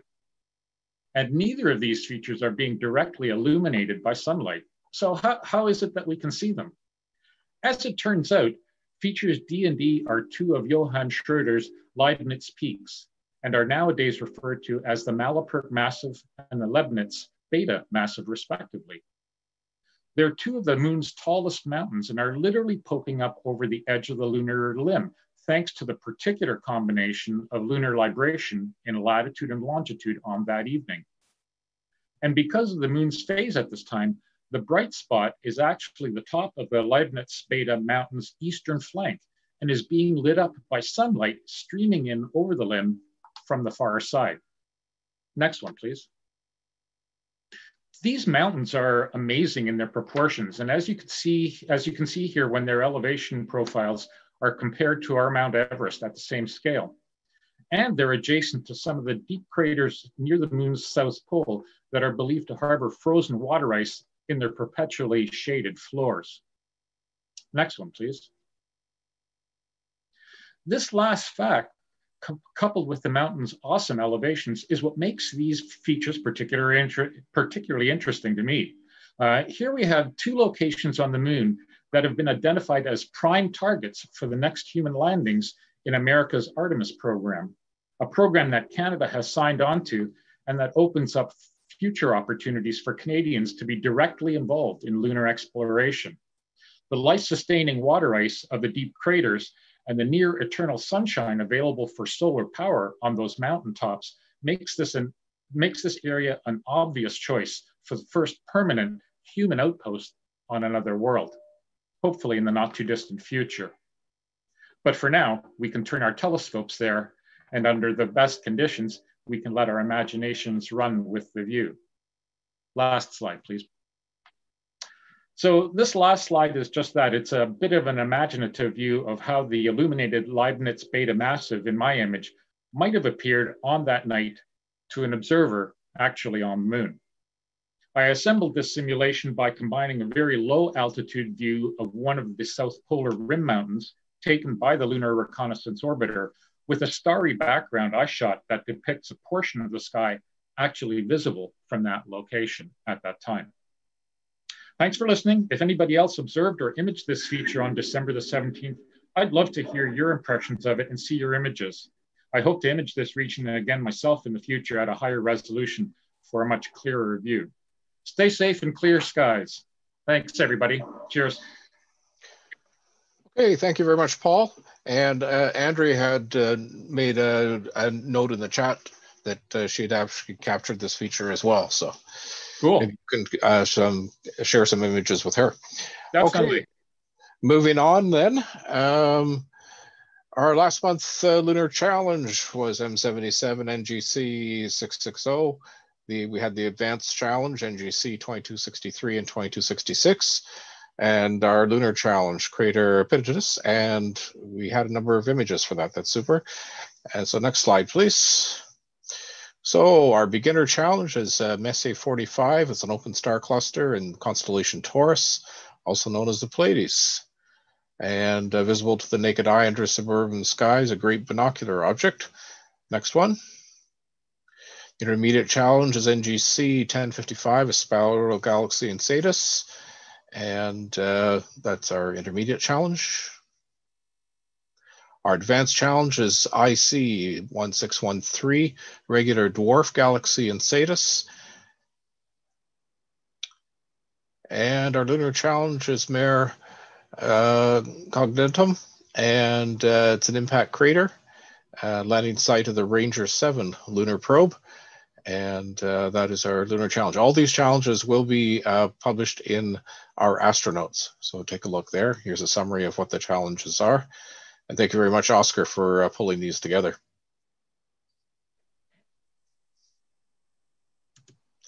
Fred Lawson Observatory is open. We have to, of course, follow the local health restrictions around that. And we need to respect social and physical distancing while we are there. Unfortunately, the museum and library are closed at this time. Probably this time next year, hopefully we will be back in there and we'll be able to offer you some of those features. Here are the folks that help keep things running at the club.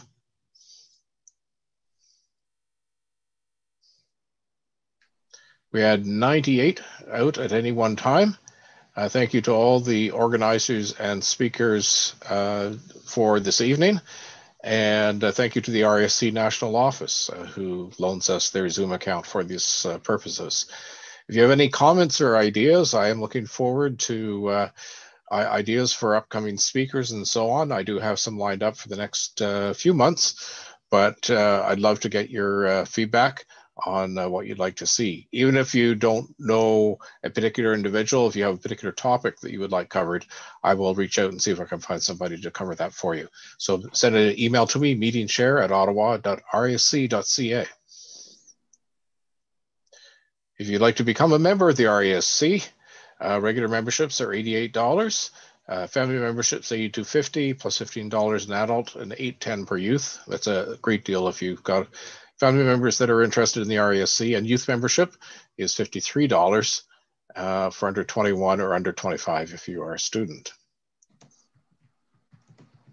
What are the membership benefits? Well, we have the Ted Bean Loan Library where you can borrow a telescope from us.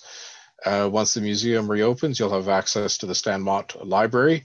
You will always have access to the Fred Lawson Observatory out near Almont.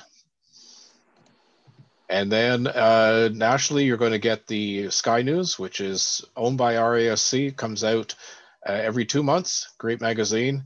Monthly, you get electronically the Journal of the Royal Astronomical Society of Canada.